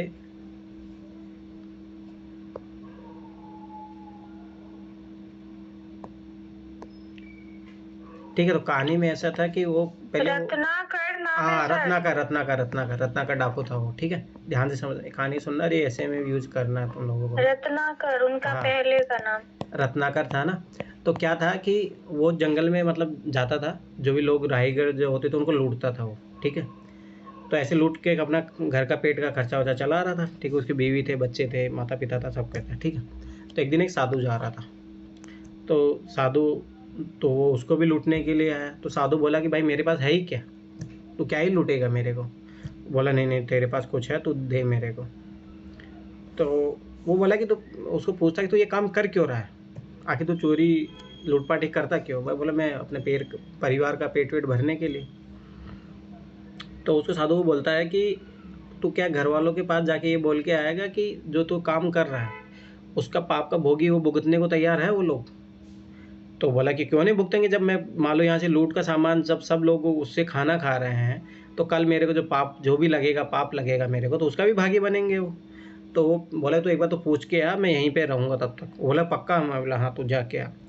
तो उसको विश्वास था कि उसकी पत्नी पे सबसे पहले जाके, तो उसकी पत्नी को बोलता है कि अगर सोच के कल मेरे को कोई सज़ा मिलेगी, पाप मिले, पापों का मुझे परिणाम भुगतना पड़ेगा, तो तुम उसके सहभागी बनोगी। बोले कि मैं काहे बनूंगी, पाप तुम कर रहे हो, तुम भोगो।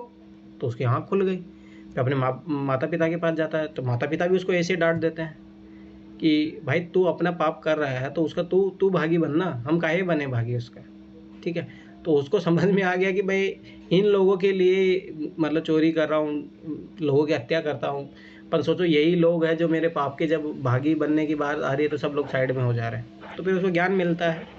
तो मतलब मेरा कहना मतलब कि अगर आप कल लोग आईएएस बन जाओगे और कल जाके वहाँ गलत काम, आप स्क्रीन पे नहीं हो सर। अरे किसी ने स्क्रीन शेयर कर दिया अपनी तरफ से। ठीक है, स्क्रीन की बात नहीं है उसमें, तो वॉइस वाले बात है। ठीक है। तो मतलब मेरा कहना मतलब है कि कल अगर आप लोग आईएएस बनते हो और वहाँ जाके फिर करप्शन करोगे, ये चीज़ें याद रखना कि कहीं ना कहीं आप अपने गुरुओं को या अपने माँ बाप को सबका नाम खराब कर रहे हो। ये चीज़ याद रख लेना। मतलब कभी कोई भी काम करने से पहले सोचना, क्योंकि आप अगर बदनाम होते हो, कल किसी का इनजस्टिस कर रहे हो, तो आप अपने गुरु माँ बाप का सबकी वो चीज़ें खराब कर रहे हो। ये चीज़ याद रखना। ठीक है। तो ये जी याद रखना हमेशा, क्योंकि है ना एक्ट ऑफ कर्मा होता है। जैसे मान लो कि आप किसी चीज़ के, जैसे मान लो कि आप कल अपने जीवन में कुछ भी अगर गलत काम करते हो, जैसे मतलब कि कौन सी गरुड़ पुराण है उसमें लिखा है, मतलब ध्यान से समझना इस चीज़ को। उसमें ऐसा लिखा है कि जैसे मान लो कि तुम लोग, जैसे मान लो कि जैसे कोई भिखारी होता है, अगर वो मान लो कि तुम उसको कुछ दान दिए और वो उससे मान लो कि उस पैसों से कुछ खा के कुछ गलत काम कर रहा है, मान लो किसी का मर्डर कर रहा है या मान लो कि किसी का रेप कर रहा है, तो उस जो सिन मिलेगा, जो पाप मिलेगा, उसके भागीदार तुम भी होगे, क्योंकि वो जो तुम्हारे पैसों से उसके पास जो खाना खाया उससे एनर्जी मिली और वो गलत काम किया, तो उसका पाप का भागी तुम्हें भी भुगतना होगा। अरे ये रियलिटी है, ये हकीकत बात है। ये चीज़ याद रख लेना, ये रियल फैक्ट है कि अगर एथिकल वैल्यूज आप पढ़ोगे ना तो वहाँ पे आती है ये चीज़ कि ये सब माध्यम बन जाते हैं। हाँ होता ही है। तो ये चीज़ याद रखना हमेशा। ठीक है। तो देखो, तो प्रमुख आयोग व समितियाँ जो महिलाओं के लिए बनी हुई है, केंद्रीय सामाजिक कल्याण बोर्ड 1953 में बना, राष्ट्रीय महिला आयोग 1992 में बना और राष्ट्रीय महिला कोष 1993 में बना और JS वर्मा कमेटी की रिपोर्ट जो 2013 में आई थी। इसमें बहुत ये पढ़ना कभी कमेटी की रिकमेंडेशन तो बहुत काम आएगा। ठीक है। तो केंद्रीय सामाजिक कल्याण बोर्ड 1953 में बनने, इसका उद्देश्य क्या था, समाज में महिलाओं के कल्याण। अब देखो सोचो 1953 में बना है, तो मतलब समझ लो कि अभी इसमें जो IAS अधिकारी बैठे वो क्या ही काम कर रहे हैं मतलब देश में। फिर बताओ ना, इसीलिए तो आज ये स्थिति है कि 75 साल हो गई आज़ादी के बाद भी आज भी अपन क्या ही है, सामाजिक तरीके से देखा जाए तो कहाँ प्रगति हुई इंडिया में। ठीक है। समाज में महिलाओं के कल्याण, विकास और सशक्तिकरण के लिए गैर सरकारी संगठनों और स्वैच्छिक संगठनों के साथ भागीदारी सुनिश्चित करना तथा इस कार्य के लिए ऐसे संगठनों को बढ़ावा देना, मतलब वही NGO सेल्फ हेल्प ग्रुप को उनको बढ़ावा देना। 2008 में महिला सशक्तिकरण के लिए एकीकृत योजना का प्रारंभ। अन्य प्रमुख योजनाएं जैसे महिलाएं बालिकाओं के लिए अलग आवास गृह। याद करो बिहार का कांड, मतलब महिलाओं के लिए उसमें सोचो वो, मतलब मैं बता रहा हूँ ना, इस देश में इतनी इतनी ख़राब चीज़ें चल रही तुम विश्वास नहीं करोगे। और वो बिहार का याद करो कि शायद 1-2 साल पहले की बात है वो, जिसमें वो हाँ कोरोना टाइम की, उस टाइम की बात है। वो महिलाएं उसमें वो छात्रावास में रहती थी। वो सोचो कि हर एक महिला को वहाँ पर नेताओं के साथ सुलाने के लिए भेजा जाता था। सोचो ये हालात है देश के। मतलब सोचो कि जब रक्षक ही भक्षक बन जाए तो क्या ही होगा देश का। सोचो वही कानून बनाने वाले लोग, जो वही रेपिस्ट लोग बैठे हैं। याद है ये बिहार में जो कांड हुआ था, बहुत बड़ा मामला चला था। हाँ सर, ये अनाथ आश्रम की महिलाओं के, वो महिलाओं जो आरडीओ थे ना, इन्वेस्टिगेशन ऑफिसर सर, वो अभी भी हैं, वो वही कर रहे थे, मैं जानता हूँ उनको। और अभी एक नया मामला है, उसमें भी IAS अधिकारी था, वो तो भाई इतना हरामी है, तो मतलब क्या ही मैं बोलूँ इन लोगों के बारे में। मतलब भाई देखो, मेरा मानना है कि यार तुम लोग आईएएस बन के करना क्या भाई, मत बनो भाई, यही गलत काम करना है सब कुछ। सोचो वो क्या था, उसकी वाइफ थी ना शायद, वो किसी हॉस्टल हॉस्टल की वो थी, अध्यक्ष उध्यक्ष थी, ऐसा कुछ था, और वो आईएएस अधिकारी था, ऐसा कुछ। अभी है मामला, भी सुप्रीम कोर्ट में चल रही है। तो वो सोचो उसके थ्रू अपने लिए लड़कियां मंगवाता, सोचो उसकी पत्नी भी उसमें हेल्प कर रही है। मतलब कितने लेवल पे चीज़ें खराब चल रही है, मतलब तुम क्या ही सोचो। अब बड़े अधिकारी नेता लोग ये जाके ये चीज़ें कर रहे हैं, क्या ही करोगे। ठीक है, राजीव गांधी राष्ट्रीय शिशु गृह स्कीम। सर यही रीजन है कि हम लोग की इधर जो है ना, मतलब नहीं दिया जाता पढ़ने के लिए। ये बात सही है। अभी भी जैसे ये बात सही जैसे है। कि कभी बोलते हैं ना कि मतलब बिहार पुलिस में फॉर्म डाल देते हैं, देखते हैं क्या होता है। दादी लोग बोले कोई जरूरी नहीं है बिहार पुलिस में जाने का, कोई जरूरी नहीं है नर्स बनने का, ये सब में नहीं जाने देती है। हाँ, मेंटेलिटी है ना, बोलेंगे मेंटेलिटी ऐसी बनी हुई है, क्या ही करोगे। देखो मैं फिर बता रहा हूँ ना, चीज़ें क्या ही करोगे। तो सोचो बड़े बड़े अधिकारी लोग, बड़े बड़े नेता लोग यही कर रहे हैं, तो क्या ही करोगे। वो पुरानी फिल्मों में देखा करो, वैसे रियलिटी है वो फिल्में ऐसे ही, वो सामाजिक दर्पण होती हैं फिल्में, जो समाज में चल रहा है उसी को छापते हैं। समाज में होता है ऐसे ही, नेता लोग जो है, क्या ही करोगे तुम लोग। पर हकीकत है, मैं फिर इसलिए बोल रहा हूँ यार, ऐसे आईएएस अधिकारी मत बनना। इससे अच्छा तो मैं बता रहा हूँ आज ही पढ़ाई छोड़ दो। अगर ऐसा तुम लोगों का माइंड सेट है कि कला में ऐसा ही करना, मैं बोल रहा हूँ आज ही छोड़ दो पढ़ाई, कोई मतलब नहीं है। गलत चीज़ों के लिए काहे आगे बढ़ना, काहे फालतू की मेहनत करना, वही है। ठीक है, अभिनव योजना, ठीक है, ऐसी योजना चलाएगी राष्ट्रीय महिला। तो मतलब सोच लो कि इतने ये 1953 में बना था, रिलेटिव देखो यहाँ क्या ही हो रहा है, क्या ही हालत, क्या ही लोग बैठे हैं वहाँ पे आईएएस अधिकारी बन के। तो मैं फिर बता रहा था, मुझे बहुत बुरा गुस्सा था, इसलिए मैं कभी किसी का अंधभक्त नहीं। मैं never I follow any IAS अधिकारी है वो फलाना ढिकाना। यार वो काम करो तो जाना भी जाए। मेरा एक चीज़ याद रखना, जब मेरे गांव में अभी आईपीएस अधिकारी बना है, अभी मेरे गांव में प्रॉपर आईएएस अधिकारी बन गया है, तो मैं कभी इन लोगों को फॉलो नहीं करता। Never I beat this. सोचो मेरे पड़ोसी है, मैं कभी नहीं मिलने जाता। मैं ये नहीं मानता, मैं मानता हूँ कि तुम यार जिस दिन अपनी सर्विस से रिटायर्ड हो गए, तो मैं तो उस दिन तुम लोगों को पहचानूंगा कि तुम लोग कैसे अच्छे थे या बुरे थे। और समाज क्या होता है, कोई आईएएस अधिकारी बन जाता है उसके अंधभक्त बन जाते हैं फिर लोग। बहुत गलत तरीका है। अरे भाई, किसी इंसान को तुम उसके कार्य के बाद में देखो, उसको कैसा काम किया उसने जीवन भर, तब उसकी इज्जत करो किसी की। आई रेस्पेक्ट, मैं गांधी की रेस्पेक्ट करता हूँ भाई, उस बंदे ने वो किया है। और चाहे लोग पर्सनली उसको क्रिटिसिज्म करते हो, मुझे उससे मतलब नहीं है। पहले आप गांधी को जानो तो सीधी भाई, उसकी बुक पढ़ना। गांधी वो इंसान है, जब वो सोचो कि पहली बार जब नेशनल कांग्रेस के जो उसमें आता है, जब मीटिंग होती थी, तो सोचो वो बंदा जो बैरिस्टर है, अफ्रीका में इतना बड़ा मूवमेंट करके आया है।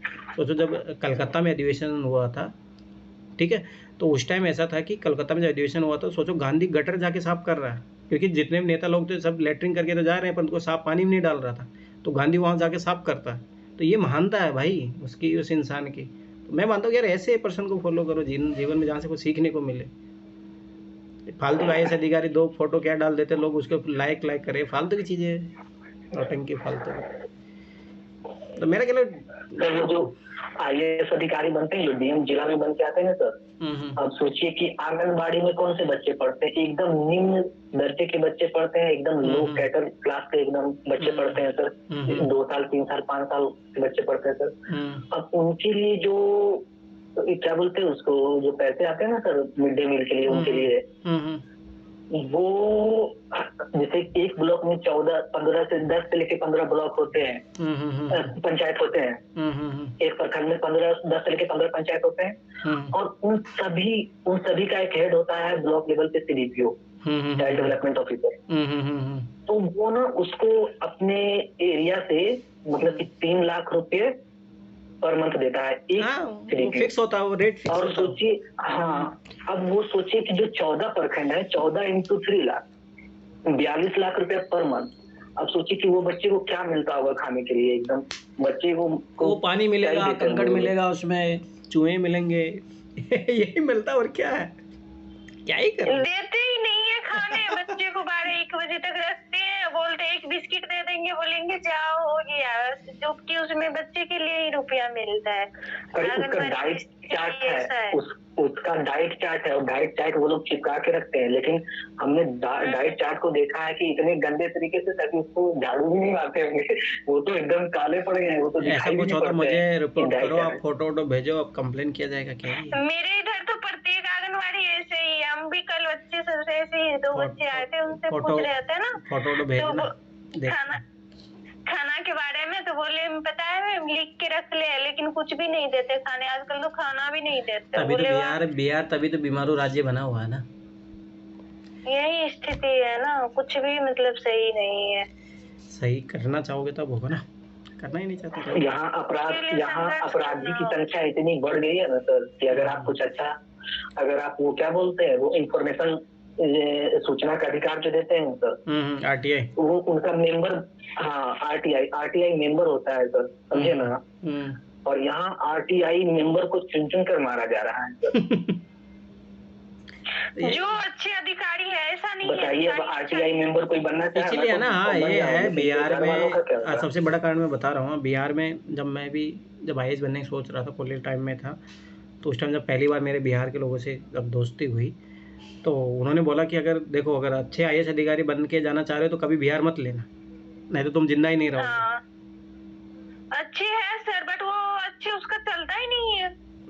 जब उनके मारने की धमकियाँ होती है, सब सारी चीज़ें हैं। चलो ठीक है, कोई नहीं, घबराना नहीं, ज़िंदगी में मरना मौत अपने हाथों में नहीं है, टेक इट इजी, ठीक है। पर मेरा मानना कि देखो एटलीस्ट कल ये चीज़ें मत करना, खुद तो बन के एटलीस्ट, ठीक है। और मैं फिर बता रहा हूँ, और एक और गारंटी मैंने मैं तो लड़ जाऊंगी। तुम लोग कल बन भी गए ना, मैं फिर बता रहा हूँ, तुम लोग यही काम करोगे, देख लेना। सर हम बिहार में रहेंगे और लिख के देते हैं, कभी नहीं करेंगे, और बिहार में मुझे देख लो, वीडियो रिकॉर्ड हो रहा है, मैं पकड़ लूंगा तुम्हारा कभी सर कोई दिक्कत नहीं है, मुझे रुपया चाहिए। अगर बन गया ना सर, तो दिन में तो मैं आईएएस अधिकारी रहूंगा, और रात में शहंशाह चुन चुन को अपराध को मारूंगा मैं खुद अपने हाथों से। सोओगे कब? फिर ऑफिस में जाके सोओगे। चलो ठीक हो, फिल्मी दुनिया, रियल दुनिया दिन में सो जाएंगे। फिर ऑफिस कब जाओगे? कम से कम सुधार तो जाए ना बिहार, बस इतना ही दुआ है। चलो ठीक है, कोई नहीं। चलो दुख की बात है सर, दुख होती है देख। हाँ, मतलब मेरा मानना है कि देखो यार, मैं बिहार को, मेरे बहुत सारे दोस्त हैं, तो मैं पर्सनली मैं बता रहा हूँ, बिहार रियलिटी में गरीब राज्य नहीं है, उसको बनाया गया है। मैं फिर बता रहा हूँ भाई, बिहार में संपदा है, वहाँ पे बिहार जैसे वातावरण ना कहीं हमको नहीं इतना, मतलब जो सब अभी बाहर रह रहे हैं ना, कोई पढ़ रहे होंगे ना, तो उसको बोलते हैं कि बिहार से तो अच्छा है वो स्टेट, वहीं पे रह जाइए, वहीं पे घर ले लीजिए, बोलेंगे नहीं रहेंगे, बिहार जैसा कोई है ही नहीं, यहाँ पे बहुत अच्छा चीज है। फिर बोलेंगे यहाँ तो गरीब है ही है, बोलेंगे यहाँ का जो वातावरण है ना, सब हर स्टेट से बेटर है। हम बोलेंगे तब पर भी बिहार का स्थिति आज इतना खराब है। रीजन है पॉलिटिक्स, सब कुछ यहाँ का सही है, कल्चर सब कुछ बहुत अच्छा है, कि मन कल्चर अच्छा है, बहुत बढ़िया है। यही है कि सर यहाँ के जो इंसान है ना, एकदम भ्रष्टाचार वाले सर। चलो कोई नहीं, अरे पढ़ लो, ठीक है। राष्ट्रीय महिला, ज़्यादा आत्मा को गलानी में मत लेके जाओ, कुछ कर रहे हो। अरे मैं फिर बता रहा हूँ, तुम लोग सोचते हो आईएएस बन के तुम करोगे, भाई अगर तुम्हें लग रहा है हमें तुम्हें इतनी इन्फॉर्मेशन है तो यू हैव टू रिपोर्ट करो, जब पता है कि ये सारी चीज़ें हो रही हैं। सर मैं ये बहुत करने की कोशिश करता हूँ सर, लेकिन क्या बताऊँ, मुझे घर से बाहर जाने नहीं दिया जाता है सर। क्यों? महिला हो क्या? बॉयज है फिर भी? नहीं सर, इन्हीं चीजों को लेकर के परेशान हो जाते हैं। नालंदा तरफ सर और ज्यादा भ्रष्टाचार है, आतंकी ज्यादा है, सही बात है ना अमित भैया? नहीं, आतंकी तो नहीं है, लेकिन यहाँ हर, अरे अमित मेरे को, अरे ठीक है चलो, अमित मेरे को मिलने को बुला रहा था, अमित कहीं पता लगा मेरे को वहाँ पे पकड़ लिए। नहीं सर, यहाँ मेरे गाँव आते तो देखो, किसी के मजाल नहीं कि आपकी तरफ से यहाँ उठा देगा सर। चलो ठीक है, तो फिर जल्दी आता हूँ। चलो ठीक है, अभी पढ़ लेते हैं। चलो ठीक है। राष्ट्रीय महिला आयोग अधिनियम 1990-1992 में गठित प्रमुख उद्देश्य महिलाओं की रक्षा उपाय या इसके क्रियान्वयन का मूल्यांकन करना, ठीक है। मतलब जो भी कोई कमीशन या मतलब योजनाएं चल रही है, उनका महिलाओं के बारे में कोई दिक्कत हो रही है तो उनके बारे में इनको सही रूप से क्रियान्वयन करने है तो सुझाव देना कि क्या करना है, क्या नहीं करना, कैसे करना है, महिला से संबंधित शिकायतों का निवारण करना, ठीक है। और महिलाओं के साथ भेदभाव एवं ज्यादती अत्याचार की जांच करना और इनका उन्मूलन तथा महिलाओं के सामाजिक आर्थिक उत्थान हेतु उपाय सुझाना। फिर अगला बना राष्ट्रीय महिला कोष जो 1993 में बना। HRD जो मतलब अभी शिक्षा मंत्रालय है उसके तहत महिला बाल विकास विभाग द्वारा गठित कोष की आरंभिक सीमा, ठीक है, 31 करोड़। सोचो ये सब 31 करोड़ में बता रहा हूँ, 1 करोड़ भी नहीं लगता, सब करप्शन है, क्या ही करोगे।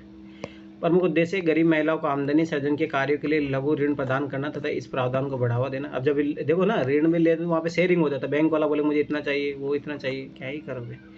महिलाओं को बचत हेतु प्रोत्साहित करना, सेविंग। और मैं बता रहा हूँ इंडिया में जो इकोनॉमी चल रही है महिलाओं के कारण ही है।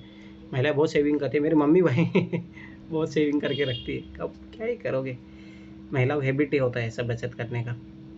महिलाओं को सांगठनिक भागीदारी को सुनिश्चित करना, ठीक है, ताकि वो ऑर्गेनाइज वैसे काम करें, इसीलिए पे सेल्फ हेल्प ग्रुप इस टाइप से बने। कार्यस्थल यौन उत्पीड़न के संदर्भ में सुप्रीम कोर्ट का निर्देश 1997 में सुप्रीम कोर्ट ने विशाखा बनाम राजस्थान मामले में, ये फिल्म देखना है, पूरी फिल्म देखना, मैं फिर बता रहा हूँ आप लोगों को पता लगेगा कानूनी प्रक्रिया क्या है। देश में इंडिया बर्बाद है, मैं फिर बता रहा हूँ, क्या ही करोगे। इतना नेगेटिव वर्ड नहीं बोलना चाहिए, पर क्या ही करोगे। इस मूवी को देखना। सोचो जो ये महिला है ना विशाखा, इसके साथ सरेआम रेप होता है, सब कुछ है, फिर भी इसको न्याय नहीं मिला, और आज भी न्याय नहीं मिला इसको। पूरा मूवी बना है, वो देखना जाके, इस पर पूरा मूवी है, रियल स्टोरी है, और उसका खुद का भी जाके देख लेना, उसको बहुत सारी स्पीच है। बिल्कुल अनपढ़ महिला है, परंतु भाई सबसे बड़ी बात है कि वो लड़ी और आज तक हार नहीं मानी है। वो रियल स्टोरी में बता रहा हूँ, ये मूवी देखना है, पूरा मूवी मैंने देखा था, ये देखना है मूवी, पता लगेगा तुम लोगों को ना। ये राजस्थान की है, मेरे सबसे बड़ी बात है जयपुर में है, पर मैं चाहता हूँ मैं अगर जितना जल्दी हूँ इस महिला से मिलूँ, क्योंकि यार ऐसे रियल में आयरन लेडी ये है। मैन सोचो जिसके साथ बेटा, उसके पिता, उसके दादा ने, तीनों ने एक ही साथ रेप किया मिलके। सोचो तो सुप्रीम कोर्ट मतलब जो हाई कोर्ट था उसने क्या दिया कि भारतीय समाज में ऐसा हो ही नहीं सकता कि बेटा जो है मतलब पिता बेटे के सामने सेक्स कर रहा है। भाई यार क्या है, वो क्रिमिनल है, क्रिमिनल तो कुछ भी कर सकता है। सोचो इस कारण से उन लोगों को बरी कर दिया, मतलब क्या ही करोगे। ये देखना है, रियल स्टोरी है, ठीक है। पर सोचो वो बोलते हैं कि चलो मेरे साथ जो भी अन्याय हुआ, पर एटलीस्ट मेरे कारण महिलाओं को जो ये अधिकार मिला, ये विशाखा गाइडलाइंस जो आई उसी के कारण आई थी, ठीक है। ये पढ़ना, ये मूवी देखना है पूरी। कार्यस्थल पर यौन उत्पीड़न के संदर्भ में यौन उत्पीड़न के रोकने तो दिशा निर्देश जारी किया है, ठीक है। यौन उत्पीड़न की व्यापक परिभाषा। यौन उत्पीड़न में फिर बता रहा हूँ, कोई लड़का अगर 35 सेकंड ऐसा कुछ, उससे ज़्यादा अगर तुम्हें घूर रहा तो वो भी आ जाएगा ऐसे तो सब लड़के जेल में चले जाएंगे पर है उसमें थोड़ा जाके देखो, डेफिनेशन है, कोई आपको टच करने की सोच रहा है, ऐसे बहुत सारी चीज़ें, ठीक है। संगठन में अनुशासन संबंधी नियमों, स्टैंडिंग ऑर्डर में यौन उत्पीड़न रोकने संबंधी नियम एवं दंड के प्रावधान को शामिल किया जाए। नियोक्ता द्वारा कार्यस्थल पर अनुकूल वातावरण का निर्माण किया जाए। ऐसी घटना घटने पर समुचित कार्यवाही प्रारंभ की जाए और इसका दायित्व नियोक्ता अथवा कार्यस्थल पर प्रभारी अधिकारी को होगा। जब मैं दृष्टि में काम करना गया तो वहाँ क्यों, तो दृष्टि थोड़ा कंपनी की तरह काम करती है ना, तो वहाँ पे है, वहाँ पे वुमेन के लिए जैसे ऐसा होता है, मीटिंग भी होती है मंथली, जो महिलाएं जितने भी कर्मचारी है, तो उनसे बहुत बार दृष्टि में मामले हुए हैं, बहुत बार हुए हैं कि वहाँ पे तो एक बात उनको रेस्ट्रिकेट भी किया गया। और ऐसा होता है कि जब मान लो कि जैसे मान लो प्राइवेट कंपनी में आप काम कर रहे हो, अगर किसी महिला को छेड़ दिया आपने, तो मान लो कि वो एक कमेटी बैठेगी, वो आप पे अगर लिख के दे दे तो आपको कहीं प्राइवेट कंपनी में पे जॉब नहीं मिलेगा जो ऑर्गेनाइज वे में काम करेगी। ऐसा हुआ दृष्टि में, बहुत सारे एम्प्लॉय के साथ हुआ है ऐसा, फिर उनको कहीं काम नहीं मिलेगा। दूसरी बात, जितना भी, और हाँ, आप जैसे मान लो किसी कंपनी में 10 साल का एक्सपीरियंस था, वो भी ख़त्म कर दिया जाएगा, फिर आप उस एक्सपीरियंस के बेस पे जॉब नहीं ले सकते जाके। तो ये है, और होना भी चाहिए, ऐसी बात। यौन उत्पीड़न का शिकार महिला को अपना या उत्पीड़नकर्ता का स्थानांतरण करवाने का विकल्प होना चाहिए। अब देखो एसिड अटैक, मतलब सोचो कि यार मेरा मानना है कि इससे घोर कुछ हो नहीं सकता, और इससे पशुत्वता जो है पुरुष के अंदर, इससे कुछ हो नहीं सकते। जब महिलाएं उनकी बात नहीं मानती है तो सोचो एसिड अटैक करते हैं। मतलब वो छपाक मूवी देखना, छपाक मूवी में बताओ, ये याद रखना, ये एक ही चीज़ लिखनी है, ये चीज़ ऐसे में इनमें। छपाक मूवी वो देखो यार, वो रियल स्टोरी है, वो जिसमें दीपिका पादुकोण ने जो रोल निभाया है वो रियल स्टोरी। वो सत्यमेव जयते, याद रखो, वही लड़की है जिसके बारे में मूवी बनी है। सत्यमेव जयते का जो एपिसोड है उसमें जो लड़की आती है उसी के बारे में ये मूवी बनी है, छपाक। तो मेरा मामला कि ये बहुत खतरनाक है महिलाओं के, मतलब क्या ही बोलोगे। मतलब सोचो कि पूरा चेहरा, अब मैंने बहुत बार देखा है, और दिल्ली में बहुत बार ऐसे केस देखने को मिल जाते हैं, बहुत केस मिलते हैं ऐसे। तो हाल ही के वर्ष में स्त्रियों पर तेजाब से किए गए हमलों में वृद्धि 1990 में 2014 तक 135 केस दर्ज को देखते हुए सुप्रीम कोर्ट ने इसे रोकने के लिए विशेष दिशा निर्देश जारी किए हैं। संसद तत्काल इसे रोकने तो कानून का निर्माण करे, तेजाब की बिक्री को प्रतिबंधित किया जाए, पीड़िता की वित्तीय सहायता 3 लाख रुपये कर दिया जाए और उसकी उचित देखरेख की जिम्मेदारी सुनिश्चित की जाए। आजकल तो ये तो हो रहा जो हो रहा है, आजकल नया चीज़ हो गया। नया चीज़ क्या हो गया, जैसे वुमेन का, जैसे मान लो कि कोई रिलेशनशिप में रहा, या शायद अभी है ना पंजाब यूनिवर्सिटी में हुआ है अभी, वहाँ पे चंडीगढ़ में, वहाँ पे क्या होता है कि जो मान लो कि जो गर्ल्स हॉस्टल होते हैं, तो भाई से बात है, वुमेन का जो बाथरूम होता है उसको वीडियो बना के सोचो वायरल कर रहे हैं लोग। मतलब बहुत, मतलब क्या ही बोलोगे, मतलब बहुत जो ये देख, मैं बताऊँ ना कि ऐसी मानसिकता बहुत खतरनाक है, ये बहुत ही खतरनाक है, समाज के लिए सही नहीं है। ऐसे लोगों को तो भाई वो जो सऊदी अरब में होता है ना, वही लागू कर देना चाहिए। ऐसी मानसिकता बहुत खतरनाक है, ये मानसिकता मैं फिर बता रहा हूँ। तेजाब फेंकना ये क्या है। योजनागत प्रयास और नीतिगत प्रयास किया गया है। महिला कल्याण समिति बनाई गई है। नीतिगत प्रयासों में एकीकरण की नीति लाई गई है। महिला सशक्तिकरण के लिए राष्ट्रीय नीति 2001, राष्ट्रीय महिला नीति 2016। महिला सशक्तिकरण के लिए राष्ट्रीय नीति 2001 में क्या क्या किया है, इसके प्रमुख उद्देश्य क्या है। आर्थिक और सामाजिक नीतियों के जरिए महिलाओं के विकास हेतु अनुकूलन वातावरण तैयार करना और महिलाओं के सशक्तिकरण हेतु सभी क्षेत्रों में समान अवसर उपलब्ध करवाना। राजनीतिक, आर्थिक और सामाजिक, सांस्कृतिक, नागरिक सभी क्षेत्रों में महिलाओं की बराबरी प्रदान करना। पर कहाँ राजनीति में कहाँ कर पा रहे, आर्थिक में कहाँ कर पा रहे, कहाँ सामाजिक कर पा रहे। उद्देश्य लिखने से सिली होता है, उसको इम्प्लीमेंट करो तब बात माने। महिलाओं के खिलाफ सभी भेदभाव को दूर करना, एक भेदभाव तो दूर होता नहीं। महिलाओं के खिलाफ हिंसा को रोकना, महिला संगठनों के साथ साझेदारी स्थापित करना। महिलाओं के नीतिगत प्रयास की समीक्षा, अब देखते हैं क्या हुआ है, ये चीज़ नहीं हुआ होगा पक्का पता है। महिलाओं की विकास नीति में होने वाले उपरोक्त परिवर्तन नीति निर्माण में दूरदर्शिता का अभाव है। अगला है भूल सुधार के तर्ज पर महिला विकास के प्रारूप निर्धारण को दर्शाते हैं। बावजूद इसके यह तथ्य कि महिला विकास से संबंधित उपरोक्त नीतियाँ मुख्यतः एकीकरण की नीति और सशक्तिकरण की नीति तथा इनके तहत संचालित विभिन्न कार्यक्रम और महिला सशक्तिकरण दिशा में महत्वपूर्ण रहे हैं, यदि इन नीतियों या कार्यक्रमों को सही भ्रष्टाचार मुक्त क्रियान्वयन किया जाए तो लिंग समानता से युक्त। आवाज नहीं आ रही है बिल्कुल भैया आपकी। आपको ही नहीं आ रही है, सब किसी को नहीं आ रही? आवाज तो आ रही है। और नर्मदा तुम्हारी साइड से दिक्कत है, एक बार देखो, आप एक बार दोबारा रिज्वाइन करो। ठीक है, तो मतलब मेरा कहने वाला देखो यही चीज़ है। सबसे बड़ी देश आज है ना, वो जो कोर्स पढ़ रहा था तो उसमें चाणक्य बोलता है मछली है ना, मछली वो हवा में जीवन अपना जीना सीख सकती है। मतलब जैसे पानी में बोलते हैं ना, मछली वो पानी में रह सकती है, तो मछली आकाश में रह लेगी, परंतु बिना मनुष्य भ्रष्टाचार के जीवित रह ही नहीं सकता। मतलब भ्रष्टाचार को खत्म नहीं किया जा सकता। भ्रष्टाचार एक दीमक की तरह होता है, जैसे दीमक खत्म कर देती है वैसे भ्रष्टाचार पूरे देश को खत्म कर देगा। यदि नीतियों कार्यक्रमों को सही और भ्रष्टाचार मुक्त क्रियान्वयन किया जाए तो लिंग समानता युक्त भारतीय समाज के निर्माण का लक्ष्य दूर नहीं होगा।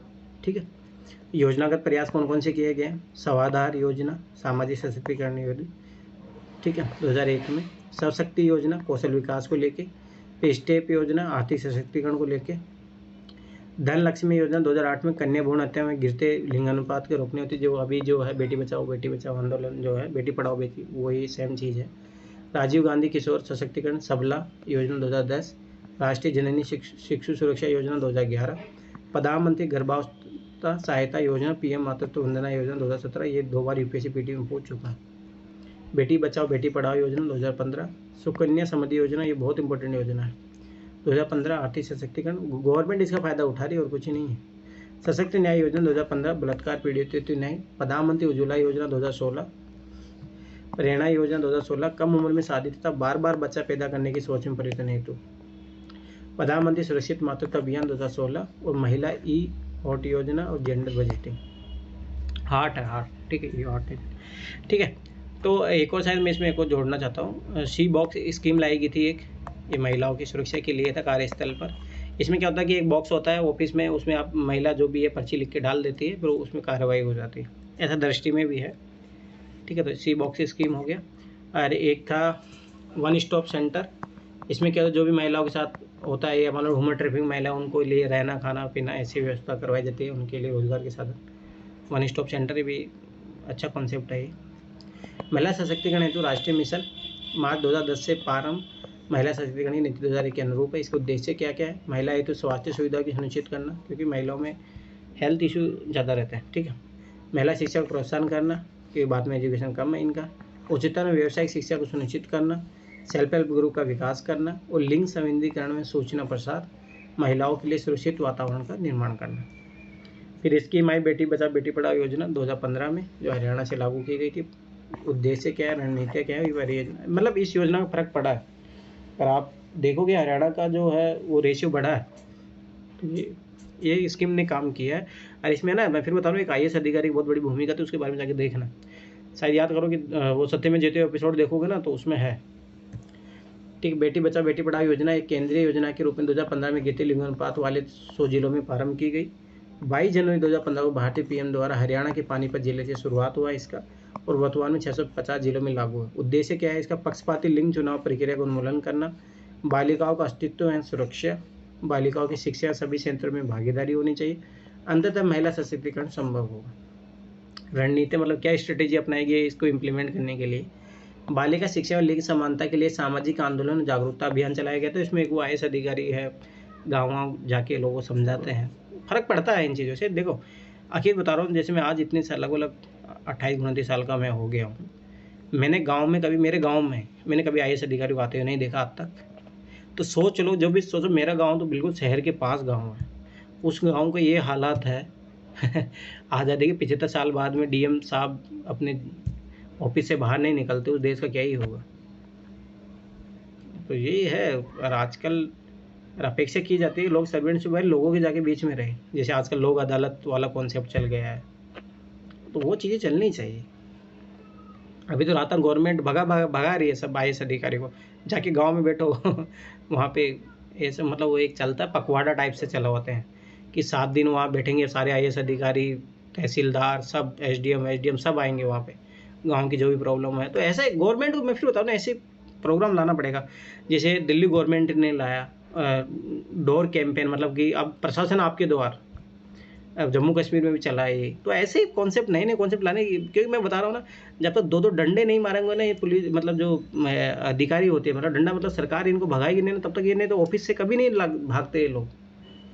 तो ये ऐसे जो कॉन्सेप्ट है, जैसे पखवाड़ा प्रोग्राम जो राजस्थान गवर्नमेंट चला रही है, या जो है दरवाजे तक प्रशासन आपके द्वार, ऐसे प्रोग्राम चलाने पड़ेंगे। क्योंकि लोगों की मानसिकता, मेंटेलिटी यही है कि अंग्रेजों के शासनकाल से यही है कि लाट साहब जैसे बन गए हैं, कलेक्टर बन गया तो बस कलेक्टर ऑफिस से बाहर कभी जा ही नहीं रहे। तो ऐसे गवर्नमेंट को अपनी तरफ से करना पड़ेगा कुछ ना कुछ। इसे सार्वजनिक परामर्श का मुद्दा बनाया जाए। ठीक है, मैं समझ बात है कि भाई आखिर महिलाओं की कैसे हम, क्यों, मतलब महिलाओं के प्रति टेबू है कि लड़की हो गई तो लड़का ही चाहिए, ऐसा क्यों आखिर। तो ऐसे तभी सोच बदलेगी जब लोगों के थॉट ऑफ प्रोसीजर में लाया जाएगी चीज़ें। निम्न लिंगानुपात वाले जेलों की पहचान व गहन व एकीकृत कार्रवाई करना, PCP NDT एक्ट को सख्ती से लागू करना। सोचो 1971 में बन गया था तभी। सुकन्या समृद्धि योजना के तहत आर्थिक सशक्तिकरण, इस योजना में क्या होता है ना कि 18 साल तक महिलाओं के अकाउंट में कुछ पैसे डाले जाते हैं। जैसे मान लो कोई भी लड़की होती है और 2 लड़कियों को फ़ायदा मिलता है, तो उसमें कुछ पैसा डाला जाता है, फिर 18 साल के बाद में उसके शादी के लिए या मान लो उसकी पढ़ाई के लिए आप निकाल सकते हो। इस दिशा में स्थानीय महिला संगठनों, युवाओं, पंचायती राज संस्थाओं, स्थानीय निकायों को सहभागिता हेतु प्रेरित करना। परियोजना क्रियान्वयन कौन कर रहा है, महिला बाल विकास मंत्रालय द्वारा, स्वास्थ्य परिवार कल्याण मंत्रालय द्वारा और मानव संसाधन विकास मंत्रालय, जो अभी शिक्षा मंत्रालय बन चुका है। फिर उसके बाद में आई ये भी स्कीम, मैं मानता हूँ कि बहुत अच्छी स्कीम थी, परंतु गवर्नमेंट वही है, पॉलिटिकल फ़ायदे के लिए उस टाइम तो शुरू कर दिया, परंतु अब तो नहीं दे पा रही है ना सब्सिडी, वो सब सारी चीज़ें ख़त्म करती जा रही है, तो लोग वापस से चूल्हे की तरफ आ रहे हैं। देखो ना, सोचो कि ये बात सही है, मान लो कि कोई चूल्हे पे खाना बना रहा है, महिलाओं शोषण होता है भाई बहुत भयंकर तरीके से, उसको ज़बरदस्ती चूल्हे पे खाना बनवाया जाता है तो जो धुआं निकलती है, बारिश के दिनों में तो और बुरा हाल हो जाता है। तो उसके लिए कहीं ना कहीं ये योजना लाई गई थी, अच्छा कॉन्सेप्ट था, मैं तो मानता हूँ, परंतु वही है कि गवर्नमेंट चीज़ों को कितने टाइम तक लेके जा पाती है, वो सबसे बड़े मामला है। 2016 में BPL महिलाओं को LPG कनेक्शन उपलब्ध कराने हेतु प्रारंभ। 3 वर्ष में 5 करोड़ BPL परिवार को मुफ्त में LPG कनेक्शन उपलब्ध कराने का लक्ष्य रखा गया। 2016-17 में 1.5 करोड़ BPL परिवारों को LPG कनेक्शन उपलब्ध कराने का लक्ष्य। कोरोना संकट को देखते हुए सितंबर 2020 तक 7.4 करोड़ से अधिक लाभार्थी को मुफ्त गैस सिलेंडर उपलब्ध कराने हेतु केंद्रीय मंत्रिमंडल द्वारा मंजूरी। ये बहुत अच्छी स्कीम थी। देखो, क्योंकि होता ना कि जब कोई, अरे यही कारण है कि महिलाओं की कम एज में डेथ हो जाती है। जो चूल्हे पे खाना बनाती है, राख वाख मुँह में जाती है, कभी धुआं से, मतलब ये बहुत ख़राब स्थिति है। तो ये सही कॉन्सेप्ट था, पर तो वही गवर्नमेंट ने स्टार्टिंग में फ्री में दिया, फिर बाद में दिया नहीं तो वापस से लोग वही लकड़ी पे चले गए। स्वच्छ ईंधन के उपयोग को बढ़ावा देना था, अशुद्ध जीवाश्म ईंधनों के प्रयोग को कम करके प्रदूषण में कमी लाना, एक तो फायदा ये भी था।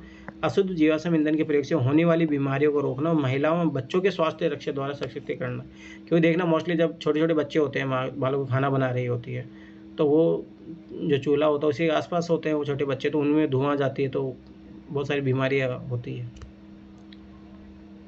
ये है दिक्कत, ये बहुत सेंसिटिव इशू है। मैं मानता हूँ कि जो मोदी गवर्नमेंट है या प्रेजेंट गवर्नमेंट है, कुछ स्टेप इनके बहुत अच्छे थे। जो सबसे बड़ा तो शौचालय वाला निर्माण करना, मैं मानता हूँ कि दैट्स अ बेस्ट कॉन्सेप्ट। आज मेरे गांव में सोचो कि हर घर में लगभग शौचालय बन गया, सब लोग उसे यूज भी कर रहे हैं, सबसे बड़ी बात ये है। तो ये मानता हूँ कि ये महिलाओं के आत्मसम्मान और गरिमा का जो विषय है महिलाओं का, ये सोचो कि महिलाओं को बाहर जाना पड़ता था, बहुत अमानवीय चीज़ है। महिलाओं को सोचो दिन में वो जा ही नहीं पाती थी। अगर महिलाएं को अगर शौचालय जाना है, जाना है तो रात को जाओ 4 बजे उठ के। तो मतलब बहुत, मैं मानता हूँ कि ये इसी चीज़ के लिए मैं हमेशा जो है बीजेपी गवर्नमेंट जब मोदी है शुक्रगुजार रहूँगा कि ये महिलाओं के लिए जो कदम उठाया है ये बहुत शानदार कदम था। अरे मैं देखा हूँ कि अब ऐसा नहीं है कि आप गाँव के आंतरिक ओर पे चले जाओ, वहाँ पे लोग यूज कर रहे हैं। और खासतौर से मेरे वाला पुरुष चाहे जब भी XYZ है, पर महिलाओं के लिए बहुत बहुत फायदेमंद रहा वो चीज़। ठीक है। बजटेड वित्त पोषण 3 वर्षों के लिए 8,000 करोड़ का प्रावधान किया गया। गिव इट अप अभियान से प्राप्त राशि के द्वारा वित्त पोषण। प्रत्येक BPL परिवार को गैस कनेक्शन हेतु 1600 रुपये अनुदान दिया गया। पेट्रोलियम प्राकृतिक गैस मंत्रालय का दिन क्रियान्वयन किया गया था इसका। योजनागत प्रयास की समीक्षा सुझाव, सफलता की बिंदु, उपलब्धियाँ और असफलता की बिंदु, कारण बाधाएं चुनौतियाँ क्या थी, मतलब जो भी है वो अपन देख चुके हैं ऊपर। मतलब कोई भी योजना देखो, सब ऐसी बात है कि डेडिकेशन कम रहता है, अवेयरनेस नहीं रहती है, करप्शन रहता है, ये सारी चीज़ें कॉमन पॉइंट है। फंडिंग का कभी इशू आ जाता है, टारगेट डिलीवरी नहीं हो पाती। ठीक है। सुझाव क्या है, योजना को निर्माण महिलाओं की आवश्यकताओं के अनुरूप किया जाए। भाई सबाई सी बात है, पहले ये देखो भाई महिलाओं की डिमांड क्या है। जैसे मेरे गांव में अभी सबसे बड़ी जो दिक्कत है पानी का दिक्कत है।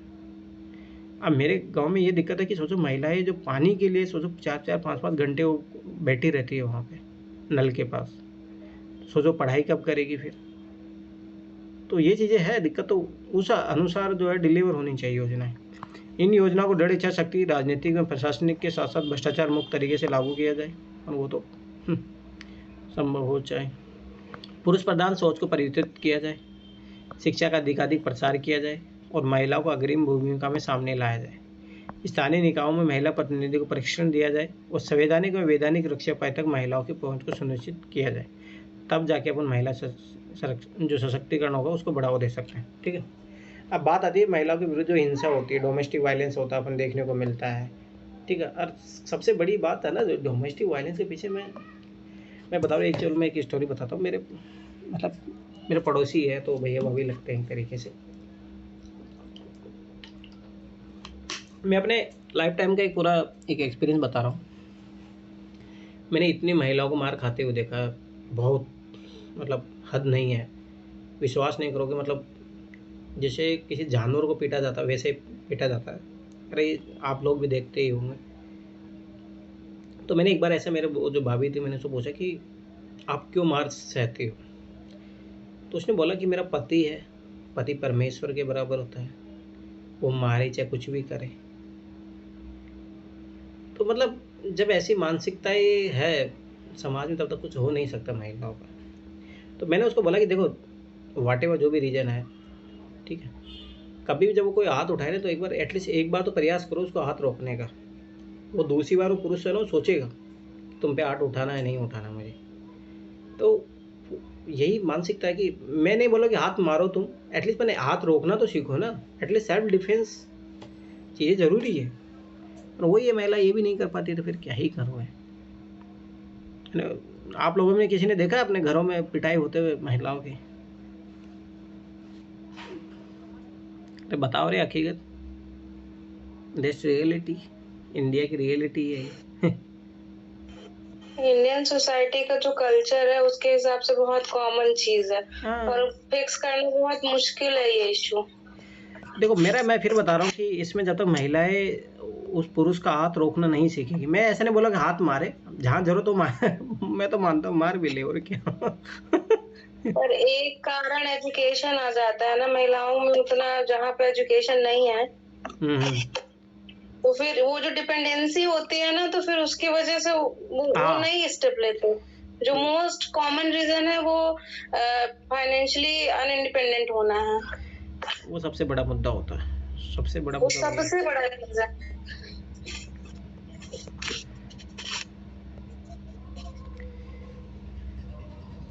ठीक है, तो आज ये करेंगे, फिर वो आगे एक आध और क्लास लगे, कल वाली क्लास वो लगेगी इसमें।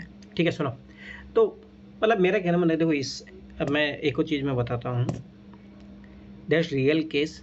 चलो ठीक है, तो एक डोमेस्टिक वायलेंस होता है, वो तो एक अलग हो ही गया, वो दैट्स इशू है। सबसे बड़ा मैं पता है आजकल जो बॉयफ्रेंड गर्लफ्रेंड में है, इसमें भी हो रहा है।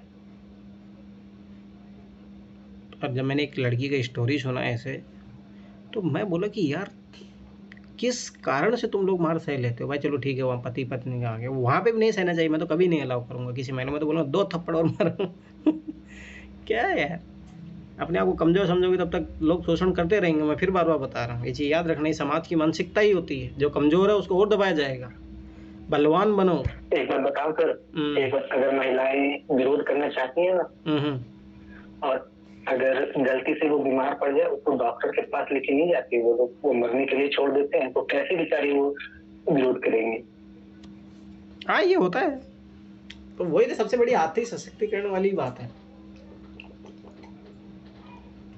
जब तक वो नहीं होगा तो महिलाओं के साथ ये गलत होता रहेगा। इसीलिए तो मैं बोलता हूँ, महिलाओं पढ़ो, पढ़ो लिखो, IAS अधिकारी बनो, फिर सबकी वाट लगाओ। पढ़ने दे तब तो पढ़े। अरे देखो, मैं तुम्हें इसीलिए आज बोल रहा था, डांट रहा था कि देखो पूजा ना, अपने अधिकारों के लिए ना लड़ना पड़ता है, ये चीज़ याद रखना। और सपना तो गायब भी रह रही है आजकल, 2 दिन से क्लास में, पक्का उसको डांट पड़ गई होगी घर में, पक्का। क्या ही करोगे। तो जैसे मतलब बॉयफ्रेंड गर्लफ्रेंड कल्चर आजकल, उसमें भी ऐसी चीज़ें घटनाएं देखने को मिल रही है जो बहुत खतरनाक चीज़ है। सोचो पढ़ी लिखी महिलाएं, नहीं चलो एक और चीज़ मैं तुम्हें बताता हूँ। चलो ठीक है, भारतीय महिलाएं जो अभी नर्मदा बोल रहे थे कि ऐसी मानसिकता है भारतीय समाज में, ऐसा कल्चर है, ऐसा है, बात ये नहीं है। बात कहीं ना कहीं मतलब समझो, महिला अपने आप को कमज़ोर समझती है। मैंने तो सोचो कि पढ़ी लिखी जो महिलाएं होती है ना, पढ़ी लिखी महिलाएं भाई अच्छे, उनके साथ भी डोमेस्टिक वायलेंस होता है, अच्छे खासे। भैया संविधान ही बना दिया है महिला को वंचित, तो क्या करना है, संविधान में खुद लाइन लिखी हुई है। अरे वो है बताइए, वो है तभी तो डाला गया ना। जब संविधान ही बना के रखा है महिला को वंचित, तो फिर समाज क्यों ना बनाए। ये तो गलत बात है ना, तो सशक्तिकरण की तो बात भी तो करता है ना। सशक्तिकरण की बात मैंने ना एक चीज देखी है कि जो भी चीज कर रहे हैं सब कुछ ग्रंथ वगैरह ये पुरुष से लिखते हैं, तो पुरुष लिखेंगे तो वो थोड़े हाँ, नहीं चाहेंगे कि आगे महिला शासन करेंगे। हाँ, वो अपने अकॉर्डिंग लिखेंगे, वो कोई भी हो, ये तो हम भी लिखेंगे तो हम महिला के लिए लिखेंगे, आप लिखिएगा तो आप पुरुष के लिए लिखिएगा ना। अरे नहीं, इसीलिए ज्यादा पुरुष लिखे हैं, तो वो महिला के लिए क्यों सोचेंगे, क्या जरूरी है उनको सोचने का। मैं एक बात बोलूं सर, महिलाओं को मैंने हमेशा देखा है कि वो सोशल मीडिया पे भी अपना भड़ास निकालती हैं, वो कभी सड़कों पे नहीं उतरती। जैसे कि दिल्ली में निर्भया कांड में हुआ था, कांग्रेस की सरकार गिर गई थी, इसलिए अगर महिलाओं को अगर कुछ करना है तो सड़कों पे उतरना होगा। और अगर तुमको लगता है ऐसा कि मेरे निकलने से क्या होगा, तो फिर ये कभी नहीं ठीक होने वाला। एक निकलता है, उसके बाद ही सब उसके पीछे निकलते हैं। सही बात है। ठीक है, अभी नहीं, देखो मैं फिर बता रहा हूँ, वो क्रांति मत, अभी सामाजिक क्रांति मत करो। अभी पहले सबसे पहली बात है कि आप अपने अभी उतना डेवलप नहीं हो पाया है उस तरह अभी से, आप अपने आप को मजबूत करो, कल एक लीडर बनो सोसाइटी, फिर करो ऐसे। जब कल IAS अधिकारी बन जाओगे फिर करो, महिलाओं को मोबिलाइज करो इन चीज़ों की तरफ, करना चाहिए, मेरा तो मानना है। अपने अधिकारों के लिए लड़ोगे नहीं तो कोई देगा नहीं अधिकार, ये चीज़ याद रखना। छीनना पड़ता है अधिकार, ये चीज़ याद रखना। कोई देता नहीं है कभी, पावरफुल जो सत्ता में रहता है वो कभी नहीं देगा। पुरुष अगर सत्ताओं में है तो वो कभी नहीं महिलाओं को अधिकार देना चाहेंगे जी। क्यों नहीं, सोचो ना, वुमेन रिजर्वेशन बिल काहे नहीं पारित हो पा रहा था इतने सालों से, सोचो वो आज का बिल सेल ही था। अरे मोदी गवर्नमेंट ने, मैं फिर बता रहा हूँ, जुमला पहना है, देगा नहीं, मैं फिर बता रहा हूँ। तो अभी रुक जाओ, 2030 से पहले तो कुछ मिलने वाला है नहीं। बहुत बड़ा गेम खेला उन लोगों ने, क्या ही करोगे, हमेशा शिकार बनाया जाता है, शिकारी तो कोई होना ही चाहिए। ठीक है सर, पॉलिटिक्स भी यहाँ ऐसी हो रही है ना सर कि 10 साल तक कांग्रेस ने लूटा, हाँ चलो ठीक है, 10 साल फिर 10 साल बीजेपी लूटेंगे, फिर 10 साल कांग्रेस लूटेंगे, हाँ, तो वो यही तो चल रहा है, है। वही और चल कांग्रेस वाले एमपी हार गए तो बीजेपी में आ गए, फिर बीजेपी वाले हार गए तो कांग्रेस में चले गए। वही लेकिन सब चल विधायक एमपी तो सेम वही के हाँ हैं, वही वही वही परिवार, वही वही सारा कुछ है। वही सब लूटते रहते और क्या। जब तक देश को अपना नहीं समझेंगे ना, बोलेंगे हम जा रहे हैं और उठ के आएंगे, तब तक देश का विकास हो ही नहीं सकता है। सबसे पहले बात आती है इंडिविजुअल से देश बनता है। अगर आप खुद लोग अपने लेवल पे नहीं चाहोगे तब तक कैसे आगे बढ़ेगा चीज़। आप खुद ही चाहते हो कि जैसे परिवार को कोई अपना समझ लेता है ना, तो परिवार का डेवलप होने लगता है। जैसे इसी तरह देश को भी समझना होगा, नहीं समझेंगे तो इसी तरह इंडिया गरीब में क्या होता है ना, रहेंगे। फर्स्ट प्रायोरिटी आई को रखा जाता है। अगर जापान वापन कंट्री में पहले भाई देश आता है, फिर उसके बाद में समाज आता है, फिर उसके बाद में खुद आता है वो व्यक्ति। तो वो सब जापान में शायद क्या है ना सर, कि वहाँ पे जापान के आंतरिक मामले में कोई भी अगर प्रॉब्लम आती है तो खुद ही सुलझा लेते, नहीं उसका मतलब वो बखेड़ा नहीं करते रहते। अपना लोग के इधर क्या है ना, कि कोई छोटी सी बात हो उसको पूरे विश्व लेवल पे फैला दे ताकि वो सब जाने, उसका मजाक बनाए, हमको आके बोले, ये वो ताना मारे दूसरे देश, ना कि वो सुलझाते नहीं है समस्या को। मतलब होता है ना कि कोई मामला हो तो खुद ही सुलझा ले। जैसे परिवार में ही किसी से झगड़ा होता है, चाहते हैं ना कि उसको मतलब दूसरे के पास पहुंचने ना दे, दूसरे कोई जाने ना। ये समझदारी की बात होती है कि दूसरे घर वाले मेरे घर की बात ना जाने और वो समस्या सुलझ जाए। होता मैं है। बताऊं, अगर फैमिली में तुमसे कोई लड़ता है ना पूजा, तो तुम बस एक सिंपल सा काम करो, उसका फोन उठाओ और गैलरी से सारे पिक्चर उसके डिलीट मार दो। वो तुम्हें कभी नहीं लड़ेगा दोबारा, वो तुमको मैं ये बता क्या रहा बात हुई रे। चलो ठीक है छोड़ो, हूं। मैं अभी तो सच सुन बता लो। रहा हूँ। अरे ठीक ये इतनी बड़ी बड़ी ये सब बात थोड़े होते ना, ये सब तो मतलब चलो कॉमन ठीक हो है, चलो जाती छोड़ो है। छोड़ो छोड़ो, इधर आओ। देखो स्वरूप क्या है वायलेंस की, जो हिंसा का सबसे पहला पारिवारिक उत्पीड़न होता है। देखो मैं फिर बता रहा हूँ, हिंसा का मतलब यही मत नहीं होता है कि आप हाथ पैर से कोई मार रहा है तभी हिंसा होती है, नहीं। एक मानसिक हिंसा भी होती है।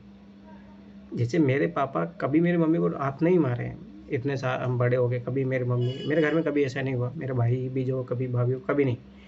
परंतु मैं फिर बता रहा हूँ, मेरे घर में फिर दूसरी तरीके की हिंसा हुआ अगर में होंगे कुछ ऐसे से, ना आप। मेरे इधर भी है, कुछ कुछ देखते हैं कि हाँ बड़ा गुस्सा आता है हमको जब देखती हूँ ना महिला को, ये सब मतलब मन करता है क्यों ऐसे कर रहे हैं, ये सब समझना चाहिए ना।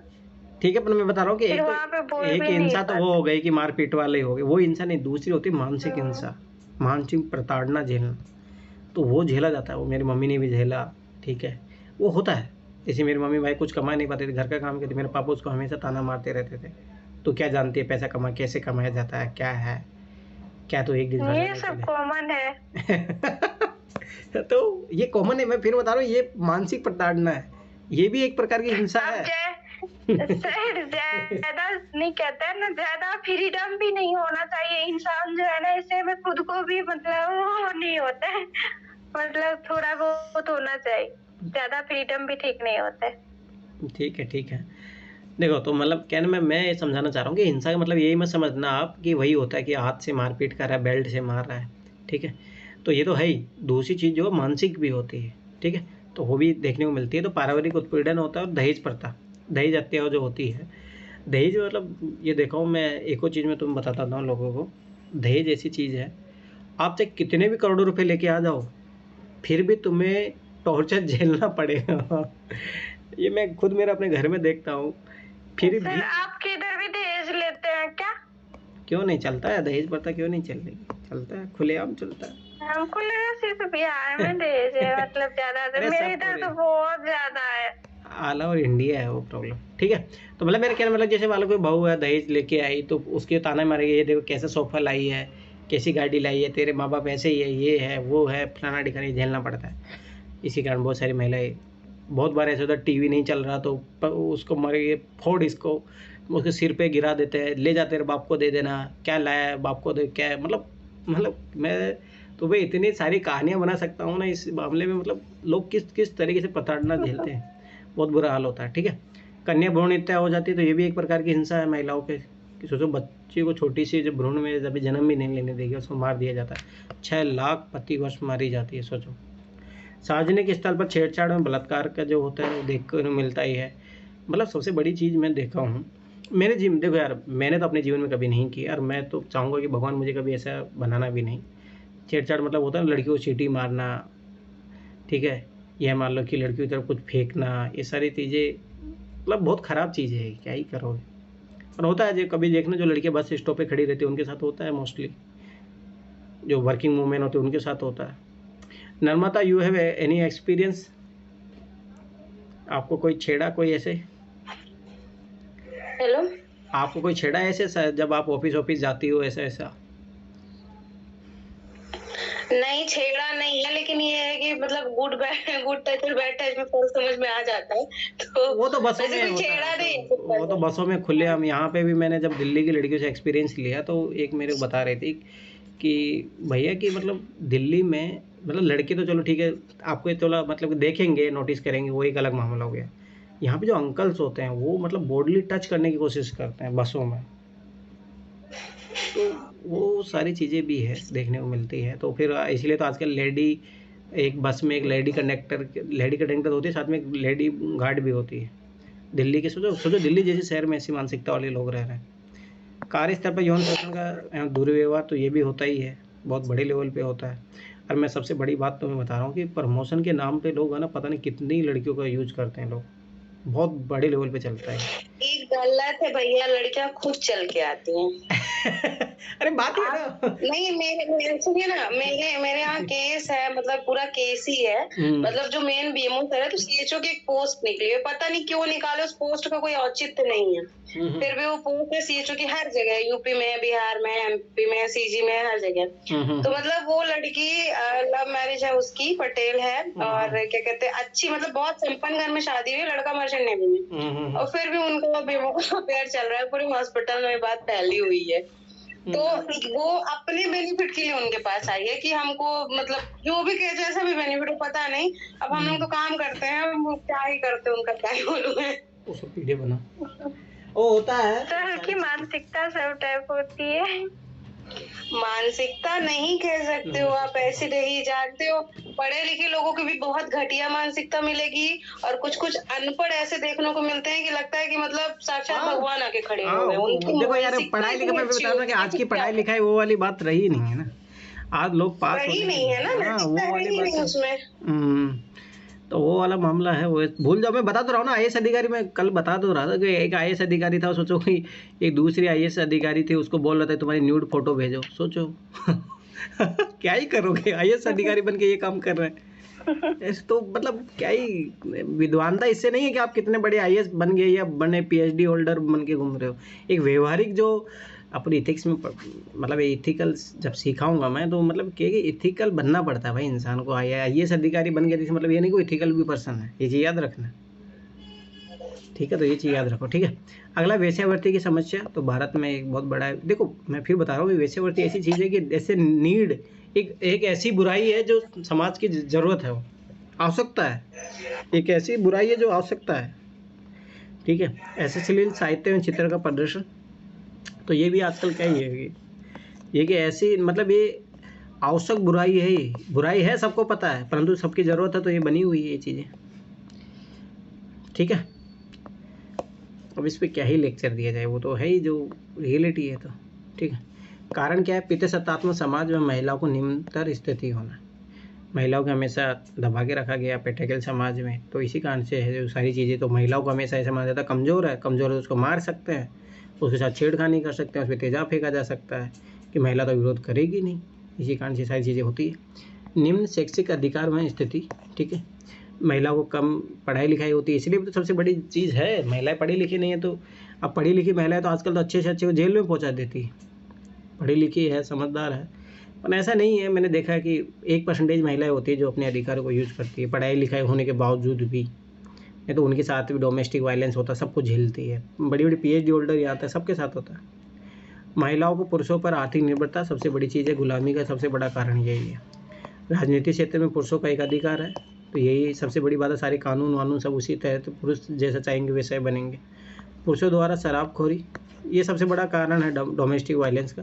पुरुष दारू पी के आता है, फिर मारता है, सेक्सुअली वायलेंस होता है, शराब वराब पी के क्या ही करेगा वो। और मैं इतना बोलूँगा कि एटलीस्ट अगर तुम लोग मेरी बात मानो, कभी शराबी से शादी मत करना भाई। नहीं, बहुत बुरा हाल रहेगा उस घर परिवार का। पर आजकल लड़के मैं देखा, मैं बता रहा हूँ मेरा एक्सपीरियंस है, वो बोलते हैं कि ठीक है कोई दिक्कत नहीं, हमें अगर शाम को पी भी रहा तो हमें क्या दिक्कत है। अब सोचो कि महिलाएं जब अनैतिक चीज़ों को बढ़ावा दे रही तो क्या ही करोगे। महिला सशक्तिकरण और महिलाओं द्वारा पुरुषों को चुनौती, फलतः पुरुषों द्वारा प्रतिक्रिया। ठीक है, तो मैं सभी बात है, जब महिला संगठन बना रही है, सारी चीज़ें हो रही है, तो उसके खिलाफ पुरुष भी खड़े हो रहे हैं। भौतिकवादी संस्कृति का प्रसार और यौन संबंधों में खुलापन। आजकल देखो ना, वेब सीरीज सब कुछ सारी चीज़ें ओपन में मिल रही है। ठीक है, और कंज्यूमरिज्म मतलब कि आज की मतलब कल्चर ख़त्म हो चुका है इंडिया में ज़्यादा। जैसे मान लो कि अब ज़्यादा कौन ज़्यादा कपड़े खोल के दिखा सकता हूँ, वो मूवी ज़्यादा चल रही है। तो समझ बात, जब जिस समाज में ऐसी देखो डिमांड सप्लाई का खेल रहता है, जैसी डिमांड है समाज की वैसी सप्लाई करती है फिल्म इंडस्ट्री हो चाहे वेब सीरीज हो जो भी हो। तो उसी समझ की बात है क्या है, यौन जो संबंध में खुलापन आ रहा है, और उसमें समय से याद रखना महिलाओं को शोषण होता है, पुरुष का कुछ ही नहीं होगा उसमें। ठीक है, इसके लिए प्रयास क्या किए गए, विभिन्न महिला आंदोलन द्वारा प्रयास अपने देखे थे। संविधान द्वारा लिंग आधारित भेदभाव को उन्मूलन किया गया और आरक्षण दिया गया महिलाओं को। महिला सशक्तिकरण की दिशा में विभिन्न कानून अधिनियम बने। सुप्रीम कोर्ट द्वारा इस दिशा में दिए गए निर्देश, विशाखा गाइडलाइंस हो गई जो भी है। विभिन्न योजना द्वारा महिलाओं को शक्ति, आर्थिक व सामाजिक सशक्तिकरण किया गया है। और यूएन द्वारा महिला हिंसा विरोधी घोषणा पत्र 2011 में घोषित किया गया। और नीति आयोग द्वारा न्यू इंडिया 2022 के तहत लिंग समानता हेतु रणनीतियों में प्रयास किए गए। और एनजीओ अन्य संस्थाओं द्वारा किए गए प्रयास। इसमें एक एक्ट है घरेलू डोमेस्टिक वायलेंस है, इसमें ना महिलाएं इसका मिसयूज करती है। देखो जिनके साथ रियलिटी में हो रहा हो तो यूज ही नहीं कर पा रही है, और जिनको पता है कि इस यूज को किस तरह का, तो वो मिसयूज करती है। पता लगा कि उसका जो मतलब कि 80 साल का जो कोई मान लो उसका ससुर था, उस पर भी रेप केस का आरोप लगा दिया तो मतलब ऐसे गलत यूज भी करते हैं महिलाएं। प्रमुख प्रावधान, घरेलू हिंसा का व्यापक अर्थ, तो वही मैं बता रहा था कि इसमें मानसिक सभा आएगा। पति या साथी की हिंसा से संरक्षण का प्रावधान किया गया इसमें। पत्नी के साथ माँ बहन सभी संरक्षण है इसमें। ऐसा नहीं कि वाइफ को ही, अगर किसी माँ के साथ हो रहा है, किसी बहन के साथ, और बहन के साथ भी तो होता है, बहुत सारा डोमेस्टिक वाले मारते हैं। 3 दिनों के भीतर संरक्षण आदेश या गिरफ्तारी वारंट जारी करने का प्रावधान है इसमें। पीड़ित महिला द्वारा कोर्ट से संरक्षण आदेश लेने और हिंसाकर्ता को घर से बाहर रखने का प्रावधान है इसमें। संरक्षण आदेश का उल्लंघन गैर जमानती या नॉन बाइलेबल है, मतलब जमानत नहीं मिलेगी अगर किसी को पकड़ लिया गया, जेल में बैठे रहोगे। सभी जेल तथा वार्ड में संरक्षण अधिकारी की नियुक्ति का प्रावधान किया गया इसमें। 2016 में सुप्रीम कोर्ट द्वारा इस अधिनियम में संशोधन करके वयस्क पुरुष शब्द को समाप्त किया गया। फलतः अब महिलाएं भी घरेलू हिंसा के लिए जिम्मेदार मानी जाएगी। मतलब समझ में आ रहा है, ऐसा नहीं कि पुरुष ही करता है अरे महिलाएं भी तो महिलाओं को मारती है, बहुत सास होती है जो बहू को मार देती है, तो वो वाला मामला भी तो चलता है। तो इसमें अब महिलाओं के खिलाफ भी केस हो सकता है, ये चीज़ याद रखना। ठीक है, तो कल आगे करेंगे फिर इससे, वो कल ख़त्म हो जाएगा ये।